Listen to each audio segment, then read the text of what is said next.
আসসালামু আলাইকুম, শুভ সন্ধ্যা। সবাইকে স্বাগত জানাচ্ছি। বিদ্যাচাষী পক্ষ থেকে আমি শাকিল আলামিন, বিসিএস শিক্ষা ক্যাডারে কর্মরত আছি, ফাউন্ডার বিদ্যাচাষী। তো আমরা প্রতিদিনের মতো আজকেও এসে হাজির হয়েছি আজকে নতুন একটা এপিসোড নিয়ে। তো আপনারা কে কোথায় থেকে দেখছেন আমাকে একটু কষ্ট করে কমেন্টে জানাবেন। এবং আজকে যে গেস্ট যিনি আছেন আপনারা তাকে অবশ্যই সবাই চিনেন মোটামুটি। তিনি আর কেউ না, আমাদের সবার প্রিয় নওশীন রাহা হক, যিনি ৪১তম বিসিএস এ পররাষ্ট্র ক্যাডারে তৃতীয় হয়েছেন। তো আপনারা লাইভটাকে এনজয় করুন। আর আমাদের যে গেস্ট আছে সেই গেস্টকে যে কোন ধরনের কেরিয়ার বিষয়ক ইভেন্ট হতে পারে, আপনার পররাষ্ট্র ক্যাডার বিষয়ক বা এই ক্যাডার পেতে হলে কি কি করতে হয় সেই বিষয়ক প্রশ্নগুলো আপনারা করতে পারেন।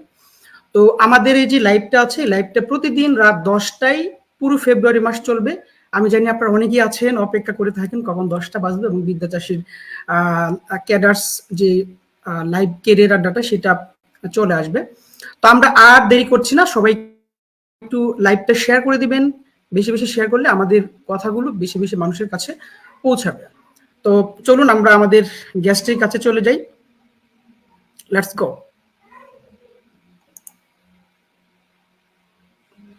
আসসালামু আলাইকুম। ওয়ালাইকুম সালাম। কেমন আছেন? জি ভালো, আপনি ভালো আছেন? জি আলহামদুলিল্লাহ। আমরা আমাদের কাঙ্ক্ষিত গেস্টকে পেয়ে গেছি। আমরা বরাবরের মতোই আজকে চাইবো আমাদের যে অতিথি আছে, অতিথির কাছ থেকে বা মুখ থেকে আমি ওনার পরিচয় জানতে চাইবো এবং উনি কোথায় বেড়ে উঠেছেন, কোথায় পড়াশোনা করেছেন, সব কিছু সম্পর্কে আমাদের আজকে আমাদের বলবেন। প্লিজ নওশীন। হ্যাঁ, আমার তো নাম আপনি বললেনই, আমার নাম নওশীন রাহা হক। তবে আমার একটা ডাকনাম আছে, সেটা হলো অনন্যা। এটা হচ্ছে আমার বাসায় আমাকে সবাই বলে জি জি। অনন্যা নামে। তো আমার আচ্ছা স্কুল কলেজ সবই রাজশাহীতে। ছোটবেলা থেকে আমি রাজশাহীতেই আছি। আমার বাবা মা দুজনেই আর কি কলেজে আছেন প্রফেসর হিসেবে। তো আমরা রাজশাহীতে সেটেলড। তো রাজশাহী কলেজ থেকে আমি এইচএসসি পাশ করি। তারপর হচ্ছে আমি কুয়েটে পড়াশোনা করতে যাই। আমি ইঞ্জিনিয়ারিং করতে চেয়েছিলাম সবসময়। বুয়েটে পড়ার ইচ্ছা ছিল, কিন্তু বুয়েটে চান্স হয়নি আমার। আম, আমি ঢাকা ইউনিভার্সিটিতে ভর্তি হয়েছিলাম, কিন্তু তারপর দেখা গেল যে আমার যেহেতু খুবই ইঞ্জিনিয়ারিং পড়ার ইচ্ছা ছিল, তো আমি ফ্যামিলির সাথে ডিসকাস করে পরে আমি ঢাকা ইউনিভার্সিটি থেকে ক্যান্সেল করে আমি কুয়েটে গিয়ে ভর্তি হই। কুয়েট থেকে সিভিল ইঞ্জিনিয়ারিং এ গ্রাজুয়েশন কমপ্লিট করি। তো এরপরে হচ্ছে আমি ডিসিশন নেই। আমি 2019-এ আর কি আমি পাশ করি। ওই বছরই সার্কুলার হয় 41তম বিসিএস এর, ওই বছরই ডিসেম্বরে। তো তখন আর কি আমার ফ্যামিলি থেকেও আর কি আমাকে মানে বলা হয়, বা আমিও নিজেও একটা আগ্রহ ফিল করি যে আমি বিসিএস এ জার্নিতে ঢুকবো। এবং 2019 থেকেই শুরু। এবং আমাদের যে 41তম বিসিএস এর যে প্রসিডিওর, সেটা খুবই লেন্দি ছিল। কারণ সেই সময় করোনা চলে আসে 2020-এ। আমাদের পরীক্ষাটা 2020-এ হওয়ার কথা ছিল, সেটা হয় 2021-এ। তো একটা বছর আসলে বেশি লাগে। এবং তারপর হচ্ছে এই তো 2023-এর অগস্টে এসে কাঙ্ক্ষিত ফলাফল পাই, এই আর কি। আচ্ছা আচ্ছা। তো প্রথমেই বিদ্যাচাষীর কেরিয়ারের পক্ষ থেকে আপনাকে অভিনন্দন জানাচ্ছি। তো সবসময় যে প্রশ্নটা সবাইকে করি, সেই কাঙ্ক্ষিত মুহূর্তটা আপনার রেজাল্ট দেখার সেই কাঙ্ক্ষিত মুহূর্তটা একটু যদি আমাদের সঙ্গে শেয়ার করতেন। আসলে আপনি তো পররাষ্ট্র ক্যাডারে থার্ড হয়েছেন, আসলে আপনার এক্সপেকটেশনটা কেমন ছিল বা বিস্তারিত যদি বলতেন আমরা একটু শুনতাম। আসলে রেজাল্ট দেখে তো আমি একদম, যেটা হয় যে আমি একদমই ভয়ঙ্কর ভাবে শকড হয়ে গেছিলাম যে এটা কিভাবে সম্ভব হলো।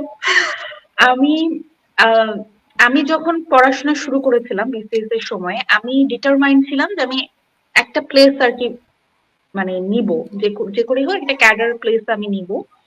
এবং আমি সেই হিসেবে পড়াশোনা করছিলাম প্রথম থেকেই। আমার এটা প্রথম বিসিএস ছিল। এবং আমার আমার কথা ছিল ডু অর ডাই।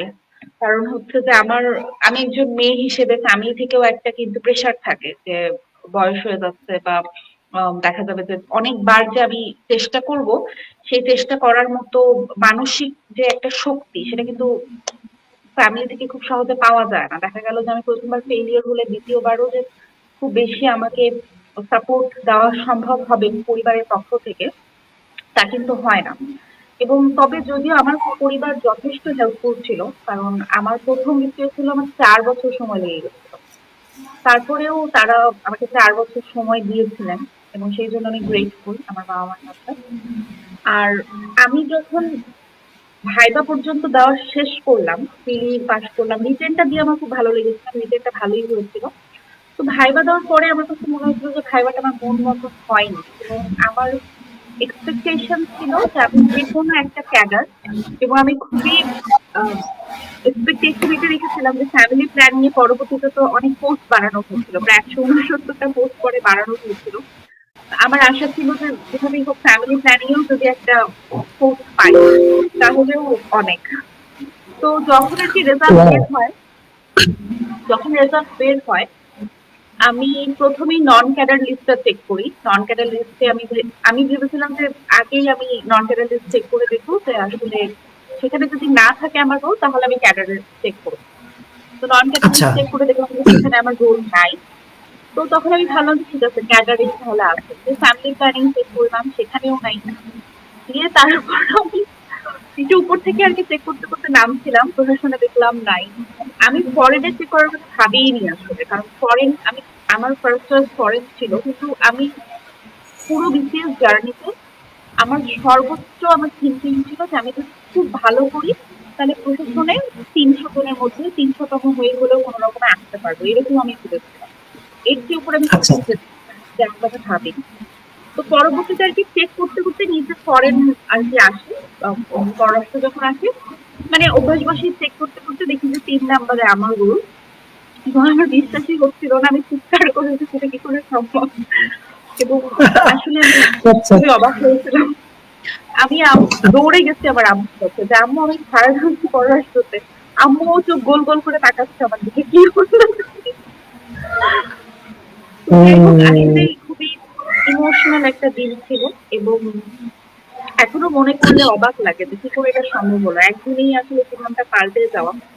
কারণ সেই দিনের আগ পর্যন্ত প্রচন্ড হতাশ ছিলাম জীবন নিয়ে, যে অনেকটা সময় চলে গেল, কি করলাম না করলাম, যদি রেজাল্ট পজিটিভ না আসে তাহলে কি হবে, একটা জুয়া খেলার মতো হয়ে গেছে। কারণ আমি বিসিএস এর আসলে জন্য আমি অন্য তেমন কোনো কিছু ট্রাইও করি, সেই কারণে আমি খুবই টেন্স ছিলাম, আমি ডিপ্রেসড হয়ে গেছিলাম মাঝখানে। এবং ফ্যামিলি থেকেও একটা একটা একটা সময় দেখা গেল যে আম, এক ধরনের হতাশা যেটা বলে, মাঝে মধ্যে বলতো যে অমুকের তো অমুক জায়গায় হয়ে যাচ্ছে, তমুকের তমুক জায়গায় হয়ে যাচ্ছে, তোমার এখন রেজাল্ট আসছে না।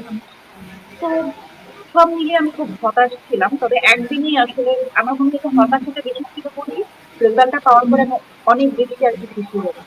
এক্সপেকটেশনও কম ছিল, সে কারণে অনেক আচ্ছা। তো একটা প্রশ্ন করব, যদিও প্রশ্নটা একটু অকওয়ার্ড। সেটা হচ্ছে, ইঞ্জিনিয়ারিং পড়ে ইঞ্জিনিয়ার না হয়ে কেন সিভিল সার্ভেন্ট হতে চাইলেন? আচ্ছা। সবসময় আমি কি সিভিল আসলে সার্ভেন্ট ছিল? না, স্বপ্ন চেঞ্জ হয়েছে আসলে। আমি আচ্ছা। যখন ইঞ্জিনিয়ারিং বুয়েটে পড়তে চেয়েছিলাম, তখন আসলে আমার হুম। ইঞ্জিনিয়ারিং ব্যাপারটা সম্পর্কে আমার তেমন কোনো আইডিয়া ছিল না। মানে আমি ভাবতাম যে ইঞ্জিনিয়াররা অনেক কুল হয়, এই আইডিয়াটা থেকে আমি ইঞ্জিনিয়ারিং পড়ার কথা ভেবেছিলাম। তো পরবর্তীতে যখন আমি কুয়েটে সিভিল ইঞ্জিনিয়ারিং এ ভর্তি হলাম, আমার কাছে মনে হচ্ছিল যে আমার সাবজেক্টটা মানে আমার সাথে যায় না, মানে আমি সিভিল একদমই আমি কোনো ইন্টারেস্টেড পাচ্ছিলাম না। এবং আমার কাছে মনে হচ্ছিল যে আমি অন্য কোনো সেক্টরে, মানে আমি থার্ড ইয়ার কি ফোর্থ ইয়ারে ওঠার টাইমে আমি মোটামুটি একটা ডিসিশন নিই যে আমি সিভিল ইঞ্জিনিয়ার হিসেবে ক্যারিয়ার করতে চাই না। এটা সম্পূর্ণ আমার পার্সোনাল চয়েস ছিল যে আমি অন্য কোনো সেক্টরে আমার ক্যারিয়ার করতে চাই, কারণ আমার কাছে মনে হয়েছিল যে আমি সিভিলে আসলে খুব একটা কমফোর্টেবল না। এই কারণে আমি তখন ভাবলাম যে আমার আর কি কি অপশন আছে। তো তখন মনে হলো যে বিসিএস টাই বেস্ট অপশন, এবং আসলে আমার সবসময় ইচ্ছা ছিল বাইরে যাওয়ার। আমি যখন ইঞ্জিনিয়ারিং করছিলাম, আমাদের ইঞ্জিনিয়ারিং ইউনিভার্সিটি গুলোতে একটা ট্রেন্ড আছে যে বেশিরভাগই তারা বাইরে চলে যাওয়ার কথা ভাবে, এবং আমিও সেই পরিবেশে থাকার টাইমে আমিও ভাবছিলাম যে আমি বাইরে চলে যাব। তো যখন আমি বিসিএস এর প্রিপারেশন নিচ্ছিলাম, বিভিন্ন ক্যাডার গুলো সম্পর্কে আমি জানলাম, তখন আমার কাছে মনে হচ্ছে যে ফার্স্ট চয়েস ফরেন দিব। যদি আমি কোনোদিনও ভাবিনি যে ফরেন আসতে পারে, খুবই টাফ একটা ক্যাডার এটা আশা, মানে আমি ভাবতেও পারিনি যে এটা আসবে, বাট আমার ওই যে আগ্রহটা থেকে যে আমি বাইরে যেতে চাই, বিভিন্ন দেশ ঘুরতে চাই, সেই আগ্রহটা থেকে আমার ফার্স্ট চয়েস ফরেন দেওয়া। আচ্ছা আচ্ছা। তো আপনার ফরেন ক্যাডার পাওয়ার পর মানে এখন পর্যন্ত আপনার ঘোর কি কেটেছে কিনা?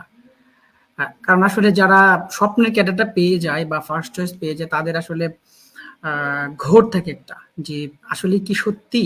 অনেক সময় দেখা যাচ্ছে আমরা রেজাল্ট নিজে দেখি, তারপর অনেকজনকে দেখাই। এরকম কি আপনারও হয়েছিল কিনা? না, ঘোর আসলে এখনো পুরোপুরি কাটেনি। তবে আমি যেটা মনে করি যে আমি এখন অনেকটা বেশি রিল্যাক্সড হয়েছি। মানে আগে যেটা ছিল যে ডিপ্রেস ছিলাম, এখন ডিপ্রেশনটা আর নাই। এটাই আমার কাছে সব থেকে আনন্দের একটা ব্যাপার যে আমার একটা চাকরি পাওয়া খুব দরকার ছিল। আমার প্রথম থেকেই মনে হতো যে আমার একটা ক্যারিয়ার, একটা মানে মানে একটা আমি একটা মোটামুটি একটা স্ট্যাবলিশড একটা জায়গায় যেতে চাই। তো অনেকটা দিন যখন প্রথম দিকে আসলে বিসিএস এর জার্নিটা যখন আমি শুরু করেছিলাম, প্রথম দিকে অনেক হাই অ্যাম্বিশিয়াস ছিলাম যে অনেক ভালো কিছু করে ফেলবো, এটা করবো সেটা করবো। তখন কিন্তু আমার আসলেই এই একটা অ্যাম্বিশন ছিল যে আমি একটা পজিশন আর কি নিব, রাইট, ফার্স্ট সেকেন্ড থার্ড এরকম আমি এভাবে আমি প্রিপারেশন নিয়েছিলাম। কিন্তু যখন অনেকটা সময় পার হয়ে গেল, তখন আমার হতাশা যখন চলে আসলো, তখন আমার মনে হতো যে না, একটা কিছু হলেই হলো, আমার এত বেশি কিছু দরকার নাই। তো এই মেন্টালিটিটা যখন আসলে তৈরি হয়ে গেছিল, তারপর চাকরিটা পাওয়ার পর যেটা হয়েছে যে আমি অনেক বেশি এখন মানে শান্ত, বা অনেক বেশি এখন রিল্যাক্স, বা মনটা ভালো লাগে, মনের রিল্যাক্স মধ্যে একটা শান্তি কাজ মানে করে। হ্যাঁ, আগে হুম, শান্তিটা ছিল না, অনেক সময় মনের মধ্যে খুব অশান্তি কাজ হ্যাঁ। করতো। না, আমার আমার জানা মতে আমি যখন বিসিএস এর প্রস্তুতি নিচ্ছিলাম তখন আমার কাছে মনে হতো যে আমার একটা এমন একটা চাকরি দরকার যাতে আমাকে আর পড়াশোনা করতে না হয়। হ্যাঁ, এইরকম কিন্তু অনেকেরই লাগে। তো দেখা যাচ্ছে যে চাকরি পড়াশোনা করতে তো সবাই মানে স্বপ্ন তো সবাই দেখে, এবং দেখা যাচ্ছে যে বিসিএস এর জার্নিটা যেহেতু একটা লেন্দি একটা প্রসেস, দেখা যাচ্ছে অপেক্ষার পর অপেক্ষা করতে হয়। সেজন্য আসলে মনে শান্তি লাগে। যাই হোক, আপনি এই মুহূর্তে অনেক রিল্যাক্স মোডে আছেন। তো ৪১তম বিসিএস এ যদি খালি হাতে ফিরতেন তাহলে অন্য কোনো অপশন ছিল কিনা? জি, বা অন্য আরেকবার কোনো বলুন। বিসিএস এর মানে ৪১তম বিসিএস যদি আপনার কোনো ক্যাডার না আসতো বা নন ক্যাডার আসতো, বা দেখা যাচ্ছে আপনার অন্য কোনো অপশন ছিল কিনা, পরীক্ষা দেয়া ছিল কিনা? ও আচ্ছা, অন্য কোনো অপশন ছিল কিনা? আসলে আমি ৪১তম বিসিএস টাই আমার ধ্যান জ্ঞান ছিল, আমার প্রথম বিসিএস ছিল। তো ওই সময়ে মানে ২০২১-এর মার্চে এটার প্রিলি হয়, এবং এই ২০২১-এর নভেম্বরে এটার হচ্ছে রিটেন হয়। তো এই সময়টাতে আমি আসলে অন্য কোনো কিছুই ভাবিনি। আমি এমনি পরীক্ষাগুলো অ্যাটেন্ড করতাম। দেখা গেল যে ব্যাংকের পরীক্ষাগুলো অ্যাটেন্ড করতাম। তারপর অন্যান্য বিভিন্ন সরকারি চাকরির পরীক্ষাগুলো আমি অ্যাটেন্ড করতাম। কিন্তু আমি আ ওগুলো প্রিপারেশন না নিয়ে আসলে অ্যাটেন্ড করতাম। কারণ মানে আমার একটা রুটিন তৈরি ছিল যে আমি রিটেনটা নভেম্বরের এত তারিখে হলে আমি সেই অনুযায়ী কয়েক মাস ধরে আমি পড়াশোনা করছিলাম। তো এই কারণে আমি ওই সময় দেখা গেল, বিশেষ করে করোনার টাইমে তো অনেক পরীক্ষা একসাথে জমেছিল। তো অক্টোবর, নভেম্বর, হুম, ডিসেম্বর আমাদের সময় ২১ সালে একই সাথে দেখা গেল একই দিনে ২টা ৩টা এক্সাম একসাথে হতো। আবার সেই সময় আমার ৪১তম বিসিএস রিটেনও ছিল। তো এই কারণে আমি সেটা নিয়ে খুব বেশি আরকি পড়াশোনা করতে পারিনি বা প্রিপারেশন নিতে পারিনি। আম আচ্ছা। অপশন ক্রিয়েট করতে পারিনি আসলে। আমার এটা ব্যর্থতা। কারণ আমি সেই সময়ে খুবই বেশি আরকি বিসিএস নিয়ে অবসেসড ছিলাম। এবং ৪১তম বিসিএস শেষ হওয়ার সাথে, সাথে ৪৩ চলে আসলো। ৪৩ এর পরপর ৪৪ চলে আসলো। দেখা গেল যে এগুলো নিয়েই ব্যস্ত থাকতাম। আর এমনিতে আমি দেখা গেল আমি তো বর্তমানে জনতা ব্যাংকে জব করছি। এই পরীক্ষাটাও কিন্তু আসলে সেই সময়েই দেওয়া হয়েছিল আমার। সিনিয়র আচ্ছা। অফিসার হিসেবে আমি আছি। তো এটা যে আমি ডেলিবারেটলি আমি অপশনটা ক্রিয়েট করেছিলাম তা না, গেছিলাম পরীক্ষা দিতে, কোনো কারণে হয়ে গেছে এটাই আর কি। বাট আমি আলাদাভাবে তেমন করে অপশন ক্রিয়েট করিনি। আচ্ছা, যারা পররাষ্ট্র ক্যাডারে আসতে চায়, যাদের ধ্যান জ্ঞান পররাষ্ট্র ক্যাডার, তাদের আসলে কিভাবে প্রস্তুতিটা নেওয়া উচিত? যদিও আপনি বলেছেন যে আপনার একটা ক্যাডার হলেই হলো, কিন্তু দেখা যাচ্ছে আপনি এই স্টেজগুলো পার হয়ে আসছেন এবং সেগুলো ভালোভাবেই আপনি চান্স ক্রিয়েট করেছেন। এখন যারা আসতে চায় তাদের জন্য কি পরামর্শ, পররাষ্ট্র ক্যাডারে যারা আসতে চায়? পররাষ্ট্র ক্যাডারে যারা আসতে চাই তাদেরকে আসলে প্রথম যেটা আমি বলবো যে ভাবাই যাবে না যে আপনি পররাষ্ট্র ক্যাডারে আসতে চান। কারণ হচ্ছে প্রেশারটা প্রেশার বেশি ফিল হয়ে যাবে। করবেন বেশি, প্রেশার ফিল করবেন এক্স্যাক্টলি। বেশি। আমি কখনোই ভাবিনি, আমি আমি কখনোই আমি আমি প্রশাসনকে টার্গেট করেছিলাম যে ঠিক আছে ৩০০টা পোস্ট আছে, তো কোন রকমে ৩০০টার মধ্যে আসা যেতে পারে, এরকম আমি ভেবেছিলাম। কিন্তু আমি পররাষ্ট্রকে ভাবতে চাইনি। আর আরেকটা বিষয় কি যে বিসিএস এর জার্নির সময় আমি যেটা দেখেছি যে পড়াশোনা শেষ করা যায় না।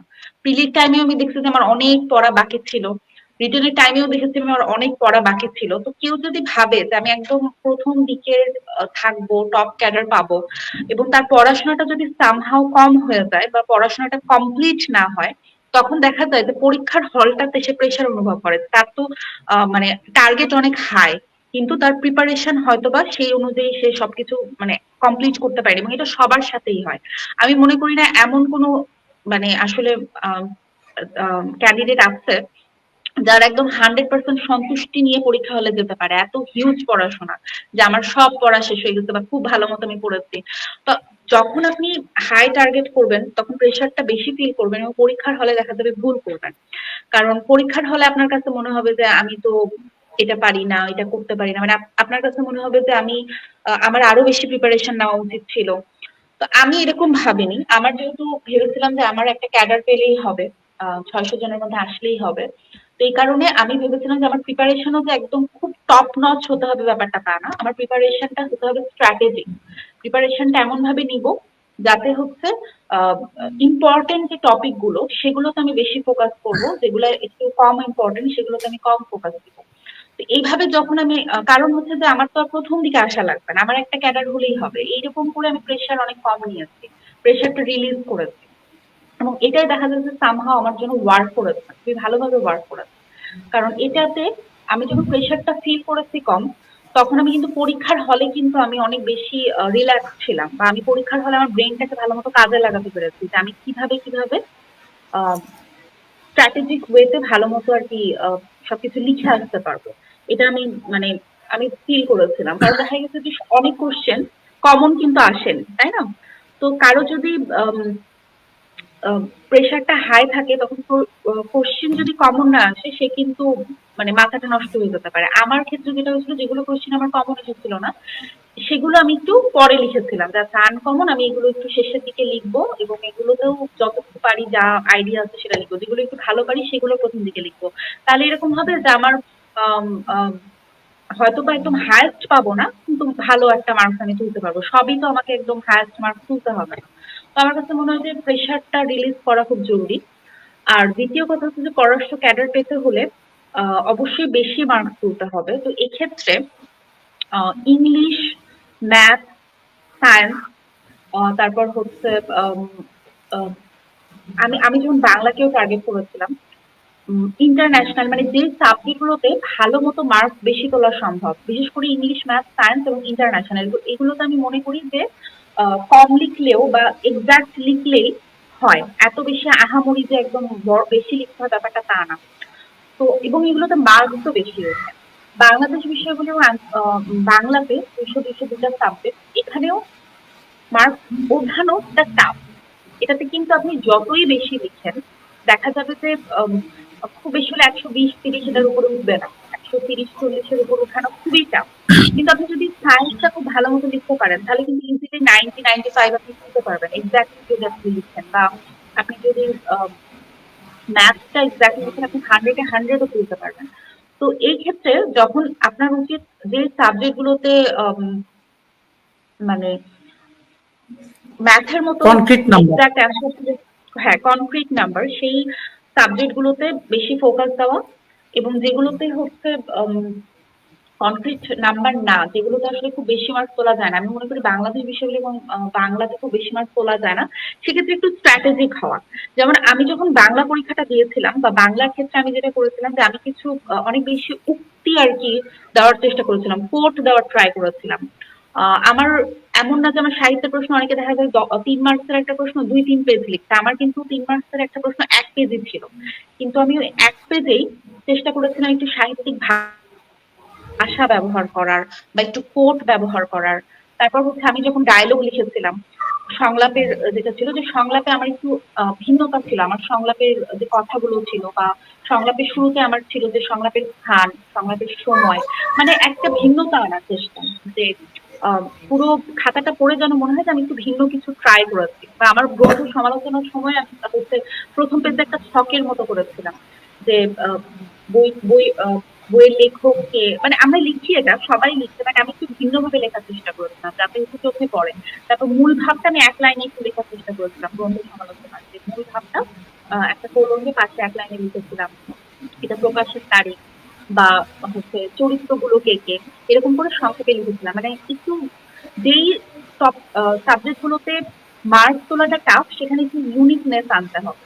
আর যে সাবজেক্ট গুলোতে কনস্ট্যান্ট নাম্বার, সেক্ষেত্রে হচ্ছে আম, মানে এক্সাক্ট অ্যান্সার করতে হবে এবং সেগুলোকে ভালো করে প্রিপারেশন নিতে হবে। আমার মনে হয় এটা কি। আর অবশ্যই ইংলিশে খুব গুরুত্ব দিতে হবে পররাষ্ট্র কর্মীদের জন্য, কারণ আমি ভাইভাতে ওটা ফেস করেছি। এবং আমার ইংলিশ এক্সামও ভালো হয়েছে, রিভিশন এক্সাম। ভাইভাতে কিন্তু ইংলিশে কোশ্চেন করে বেশি পররাষ্ট্র ক্যাডার যখন ফার্স্ট চয়েস দেওয়া। তো ইংলিশে প্র্যাকটিস করতে হবে, ইংলিশে কনভারসেশন প্র্যাকটিস করতে হবে, লেখা প্র্যাকটিস করতে হবে, তাহলে আর কি আমার কাছে মনে হয় যে পররাষ্ট্র ক্যাডারটা পাওয়াটা পসিবল। আচ্ছা, আপনি পররাষ্ট্র ক্যাডারে থার্ড হয়েছেন। তো আপনি এই 41তম বিসিএস এর লিখিত পরীক্ষায় মানে কত নাম্বার বা কিরকম নাম্বার আপনি আশা করছেন? যেহেতু পররাষ্ট্র ক্যাডার পাওয়াটা মানে একদম টপে থাকতে হয় মোটামুটি, এবং থার্ড হয়েছেন সেখানে আপনার ভাইবা বাদ দিলাম, আপনার রিটেনের মার্কসটা কতটুকু আপনি এক্সপেক্ট করতে পারেন আনুমানিক?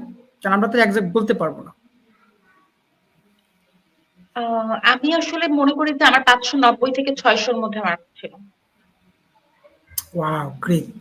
আসলেই রিটেন মানেই হচ্ছে মানে ক্যাডার পাওয়ার একটা, আমি মনে করি যে বেস্ট একটা আহ, মানে সিস্টেম আর কি, বা ওয়ে দেখা যাচ্ছে যে ক্যাডার আমার পাওয়ার মনে হয় জন্য। রিটেনটাই আসল, সবচেয়ে আসলই রিটেন। রিটেন ছাড়া আর কোনো কিছুই আমার কাছে মনে হয় না যে ইম্পর্টেন্ট, অবশ্যই ধাপগুলো ইম্পর্টেন্ট, কিন্তু রিটেনে যখন আপনি এগিয়ে থাকবেন তখন আপনার আর কোনো চিন্তাই করা লাগবে না, রিটেনটাই আসল। কারণ রিটেনটা আচ্ছা, যদি আপনার খারাপ হয়, আপনি কিন্তু ভাইবা বোর্ডকে আপনি কিন্তু ভরসা করতে পারেন না, কোন ভাইবা বোর্ড কিরকম মার্কস দিবে বা ভাইবাতে আসলে সেই দিনটা কি ঘটবে, এমন হতে পারলো কোশ্চেন আপনার এমন হলো যে আপনার ফেভারে গেল না, তখন কিন্তু আসলে রিটেনই একমাত্র ভরসা। রিটেনটা ভালো মার্কস থাকলে ভাইবাতে যেমনই হোক মোটামুটি পার পেয়ে যাওয়া যায়। আচ্ছা। তো আমরা একটু চলে আসবো আপনার ভাইবাটা, একটু শেয়ার করবেন যে কার বোর্ডে কেমন হয়েছিল, একটু আমাদের শেয়ার করবেন, অনেক আইডিয়া পাবে। এবং পররাষ্ট্র ক্যাডারটা যেহেতু প্রথম চয়েস ছিল, কেমন হয়েছিল আপনার ভাইবাটা? আসলে ভাইবাটা ভালোই হয়েছিল, মানে খুব খারাপ হয়নি, তবে আমি সন্তুষ্ট ছিলাম না ভাইবাটা দিয়ে। আমার কাছে মনে হচ্ছিল যে আমি আরো বেশি ভালো দিতে পারতাম, এরকম মনে হচ্ছিল। তবে খারাপ হয়নি, ওভারঅল মোটামুটি ভালোই হয়েছিল। আমার ভাইবা বোর্ড হচ্ছে আম, আম, ভাইবা বোর্ডটা উল্লেখ করছি না, তো আমার ভাইবা বোর্ডটা যিনি চেয়ারম্যান ছিলেন উনি আবার একটু টাফ ছিলেন আর কি। আর এক্সটার্নাল 2 জন স্যার যিনি ছিলেন উনারা ছিলেন যথেষ্ট ফ্রেন্ডলি। তো আমার আমার প্রথম চয়েস চয়েস যেহেতু পররাষ্ট্র ক্যাডার ছিল, উনি হচ্ছে আমার ফার্স্ট চয়েস ফরেন দেখে প্রথমেই আমাকে একটা টাফ কোশ্চেন করে আর কি বিপদে ফেলে দিয়েছিল। তো মানে উনি আমাকে ফার্স্ট কোশ্চেন জিজ্ঞেস করেছিল যে tell me about the uniqueness of UN charter. তো ইউএন চার্টার কথাটা শুনি আসলে ইভেন উনি ইউনাইটেড নেশনস চার্টারও বলেনি, উনি হচ্ছে ইউএন চার্টার সংক্ষেপে বলতে, মানে আমি তো পুরাই অবাক হয়ে গেছি, আমি ইউএন চার্টারের ব্যাপারে আমার তেমন কোনো আইডিয়া ছিল না। তো আমি আচ্ছা, সেই আচ্ছা। সময় নিজেকে সামলে নিয়েছিলাম এবং আমি ওনাকে বলছি যে আমি অ্যান্সারটা ভেবে দেওয়ার ট্রাই করেছিলাম যে in the UN Charter it was declared that all humans have equal rights, মানে একদমই উপর দিয়ে গেছে আর কি, এটার মানে এটার এটা এমন কোন মানে এক্সাক্ট অ্যান্সারও না, কোনো অ্যান্সারই না আসলে, এটা শুধুমাত্র জাস্ট সামলানোর জন্য যে আচ্ছা আচ্ছা। আমি ভেবেছিলাম যে ইউএন চার্টার যেহেতু জাতিসংঘ হচ্ছে একটা মানে সনদ, তো সেক্ষেত্রে অবশ্যই হিউম্যান রাইটস নিয়ে সেখানে কথা থাকবে। হ্যাঁ, তো এই কারণে আমি ওভাবে আর কি ভেবেছিলাম যে হিউম্যান রাইটস নিয়ে যেহেতু কথা থাকতে পারে আমি ওইটার উপর দিয়েই যাই। আমি আসলে প্রথম তো কোশ্চেনটাতে উনি একটু কি পজ দেওয়ার অ্যান্সারে কি চেষ্টা অ্যান্সারটাতে কি সন্তুষ্ট ছিলেন, মানে কেমন মনে হয়েছে? আসলে উনার চেহারা দেখে বোঝার কোনো উপায় ছিল না, উনি মানে উনি একদমই এক্সপ্রেশন রোবটিক নাই? ছিলেন, কোনো আচ্ছা এক্সপ্রেশন আচ্ছা। ছিল না। তো এই জন্য আমি আসলে ভাইয়া বোর্ডে অনেক বেশি প্রেশার ফিল করেছিলাম, কারণ একদমই এক্সপ্রেশন লেস ছিলেন, হ্যাঁ না মাথা নাড়ানো কিচ্ছু ছিল না। তো আমার মনে হয় উনি সন্তুষ্টই ছিলেন, কারণ এখন আমি মনে করি যে সবাই সন্তুষ্ট ছিল রেজাল্টের পর, বাট সেই সময় আমার কাছে মনে হচ্ছিল উনি সন্তুষ্ট ছিলেন। আমি একটা মানে কষ্টের ফিলিং নিয়েই বের হয়েছিলাম, বিশেষ করে চেয়ারম্যান স্যারের কাছ থেকে। তবে এক্সটার্নাল স্যার দুজন সন্তুষ্ট ছিলেন এটা আমি বুঝছি, ওনারা যথেষ্ট মানে ফ্রেন্ডলি ছিলেন, হেল্পফুল ছিলেন। তো আমাকে আসলে আমার চেয়ারম্যান স্যার ইউনাইটেড নেশনস নিয়ে অনেক কিছু জিজ্ঞেস করেছিলেন, যেহেতু আমার ফার্স্ট চয়েস ফরেন ছিল, যে আম, একটা কান্ট্রি কিভাবে ইউনাইটেড নেশনস এ হচ্ছে সদস্য পদ পায়, তারপর উম, বাংলাদেশ কত সালে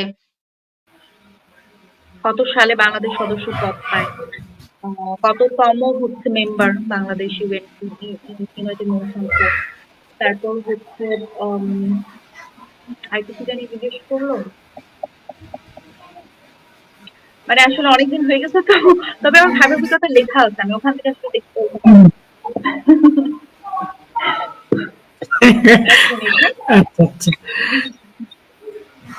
এর আগে হচ্ছে আমার আপনার সাথে ভাইবা অভিজ্ঞতা শেয়ার করেছিলাম, তো তখন হচ্ছে আমি এখান থেকে, আচ্ছা, আমাকে একটা কোশ্চেন জিজ্ঞেস করা হয়েছিল যে do you think in recent times the UN is able to fulfil its responsibility, মানে হচ্ছে যে বর্তমান সময় জাতিসংঘ তার অঙ্গীকার পূরণ করতে পারছে কিনা।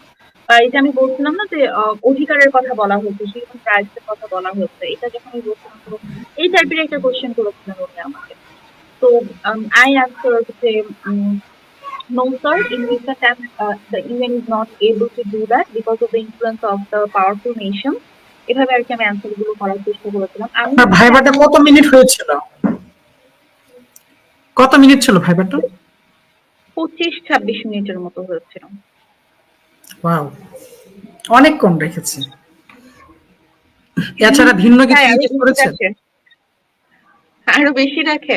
আমাদের বোর্ডে অ্যাকচুয়ালি সবাইকে বেশিরভাগকে এরকম সময় রেখেছিল, 20 মানে ইকুয়াল টাইম রেখেছিল সবাইকে, 20, 21 মিনিট, 25 মিনিট, এর বেশি রাখেনি কাউকে। মানে এরকম ভাইবাতে এমন কিছু প্রশ্ন ছিল যে প্রশ্নগুলো আসলে অনেকটাই কমও রাখেনি। স্ট্রমের মতো ছিল, মানে একদম ছুঁড়ে মারা এই টাইপের কোন প্রশ্ন ছিল কিনা? সরি, মানে ভাইবা বোর্ডে কোনো মানে এমন কোনো প্রশ্ন ছিল কিনা যেগুলো আসলে সামলানো কঠিন ছিল? যারা পরবর্তীতে ভাইবা দিবে তারা দেখা যাচ্ছে সামলানোর চেষ্টা করবে, কিভাবে সামলেছিলেন?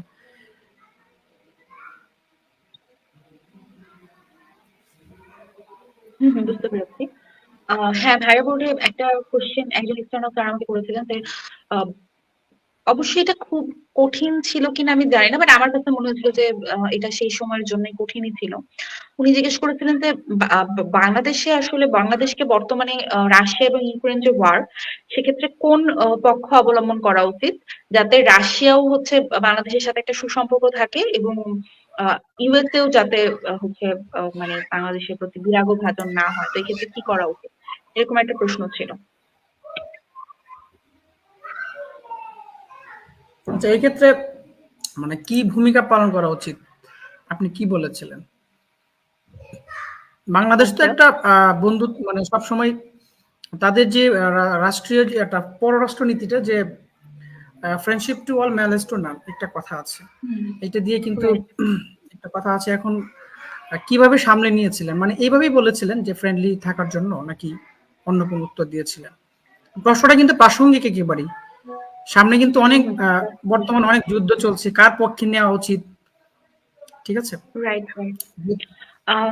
আমি তখন আসলে ফোকাস করেছিলাম যে বিষয়টাকে, যে আমাদের যেহেতু গার্মেন্টস যে সেক্টর সেটা সবচেয়ে বড় বাজার হচ্ছে ইউএসএ এবং ইউরোপ।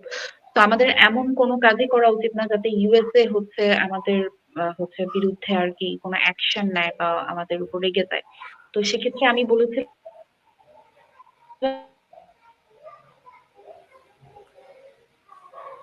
যে আহ, যার সঙ্গে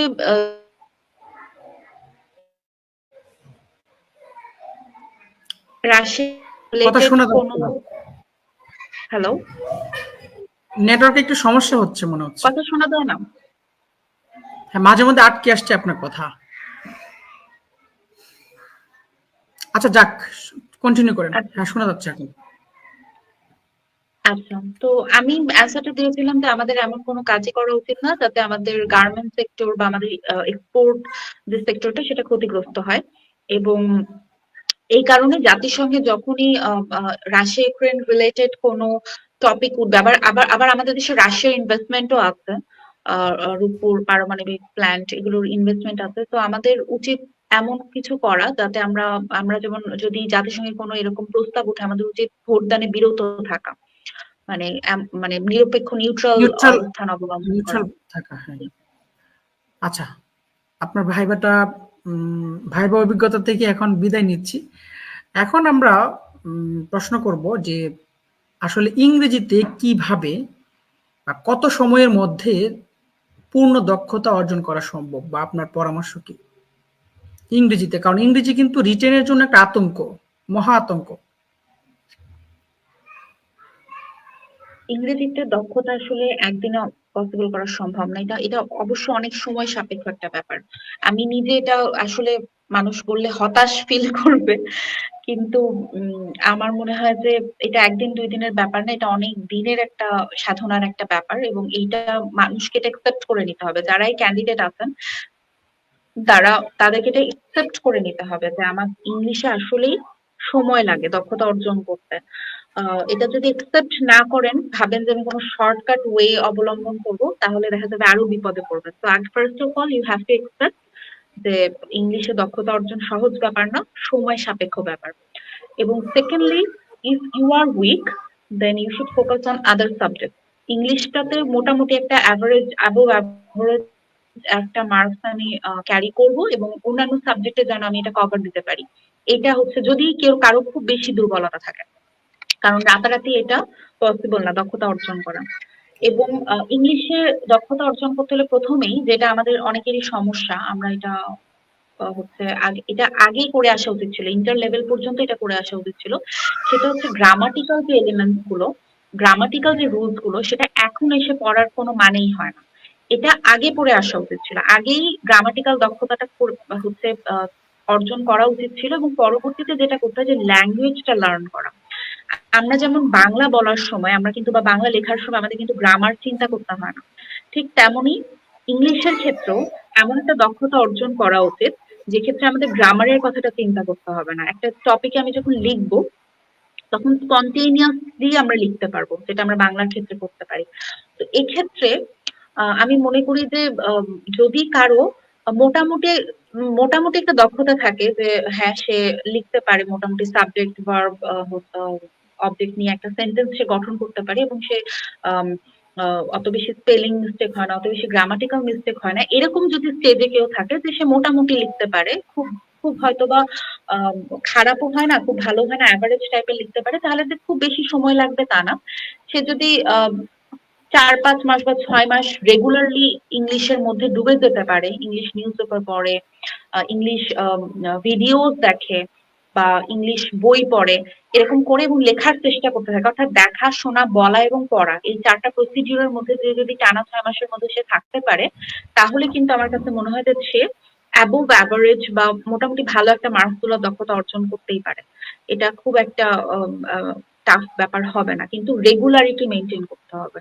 এবং শুধু গ্রামার পড়া যাবে না, গ্রামারটা পড়ে গ্রামারের দক্ষতা অর্জন করে এটাকে এক সাইডে রেখে দিতে হবে। তারপর শুধু ল্যাঙ্গুয়েজ শিখতে হবে, ল্যাঙ্গুয়েজ টানা শিখতে হবে, রেগুলার শিখতে হবে। তাহলে আমার কাছে মনে হয় যে ইংলিশে দক্ষতা খুব ইজিলি সে অর্জন করতে পারবে। তবে ডেডিকেশনটা সবার থাকে না। আমি এটা খেয়াল করেছি, যারা ইংলিশে দুর্বল তারা কিছুদিন টানা হয়তোবা করলো, 5-6 দিন করার পরে তারা হতাশ হয়ে যায়, তারপর আর কন্টিনিউ করছে না। কন্টিনিউয়েশনটা থাকতে হবে, টানা তাদেরকে কাজটা করতে হবে। আচ্ছা, এই ক্ষেত্রে বিসিএস রিটেন পরীক্ষাটা হচ্ছে সবচেয়ে আতঙ্কের ব্যাপার। অনেক সময় প্রিলিমিনারি কোনো মতে পাশ করে গেলেও রিটেনের যে দুইটা পার্ট আছে, একটা হচ্ছে আপনার ফার্স্ট পার্ট এবং সেকেন্ড পার্টে হচ্ছে আপনার অনুবাদে 50 এবং এখানে কম্পোজিশন বা রচনা আছে সেখানে 50 নাম্বার থাকে। এই ক্ষেত্রে অনুবাদে কিভাবে ভালো করা যায় এবং কম্পোজিশন যেটা থাকবে সেটাতে কিভাবে ভালো করা যায়, মানে কোয়ালিটি রাইটিংটা অনুবাদে কেমন হওয়া উচিত? অনুবাদে ভালো করার উপায় হচ্ছে যত বেশি ইগনোর করা যায় ওয়ার্ড।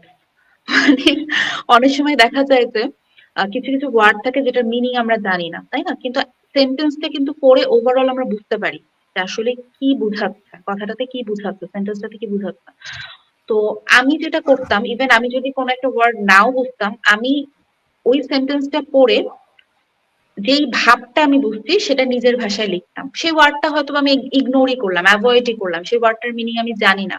কিন্তু বেশিরভাগ মানুষই যে ভুলটা করে অনুবাদের সময়, যে তাদেরকে প্রতিটা ওয়ার্ড, প্রতিটা, যেমন দ্যাট আছে, দ্যাটেরও বাংলা যে সেটাও তাকে লিখতে হবে, এরকম একটা ব্যাপার তারা আর কি হচ্ছে আহ আহ, ভাবে। তো এরকম না। ইভেন এমনও হতে পারে যে একটা কমপ্লেক্স সেন্টেন্স আছে, যেটা বিশাল বড় একটা সেন্টেন্স, সেটার বাংলা আমি করলাম মানে ছোট্ট একটা সেন্টেন্সে, এটাও কিন্তু পসিবল। মানে ওই কমপ্লেক্স সেন্টেন্সটার মিনিংটা আমি সিম্পল সেন্টেন্সে দিলাম, এটাও হচ্ছে, যদি মিনিংটা বোঝা যায় তাহলেই যথেষ্ট। এই বিষয়টা তাদেরকে মাথায় রাখতে হবে যে অনুবাদে দুইটা কিন্তু ওয়ে, একটা হচ্ছে আক্ষরিক অনুবাদ আর একটা হচ্ছে ভাবানুবাদ।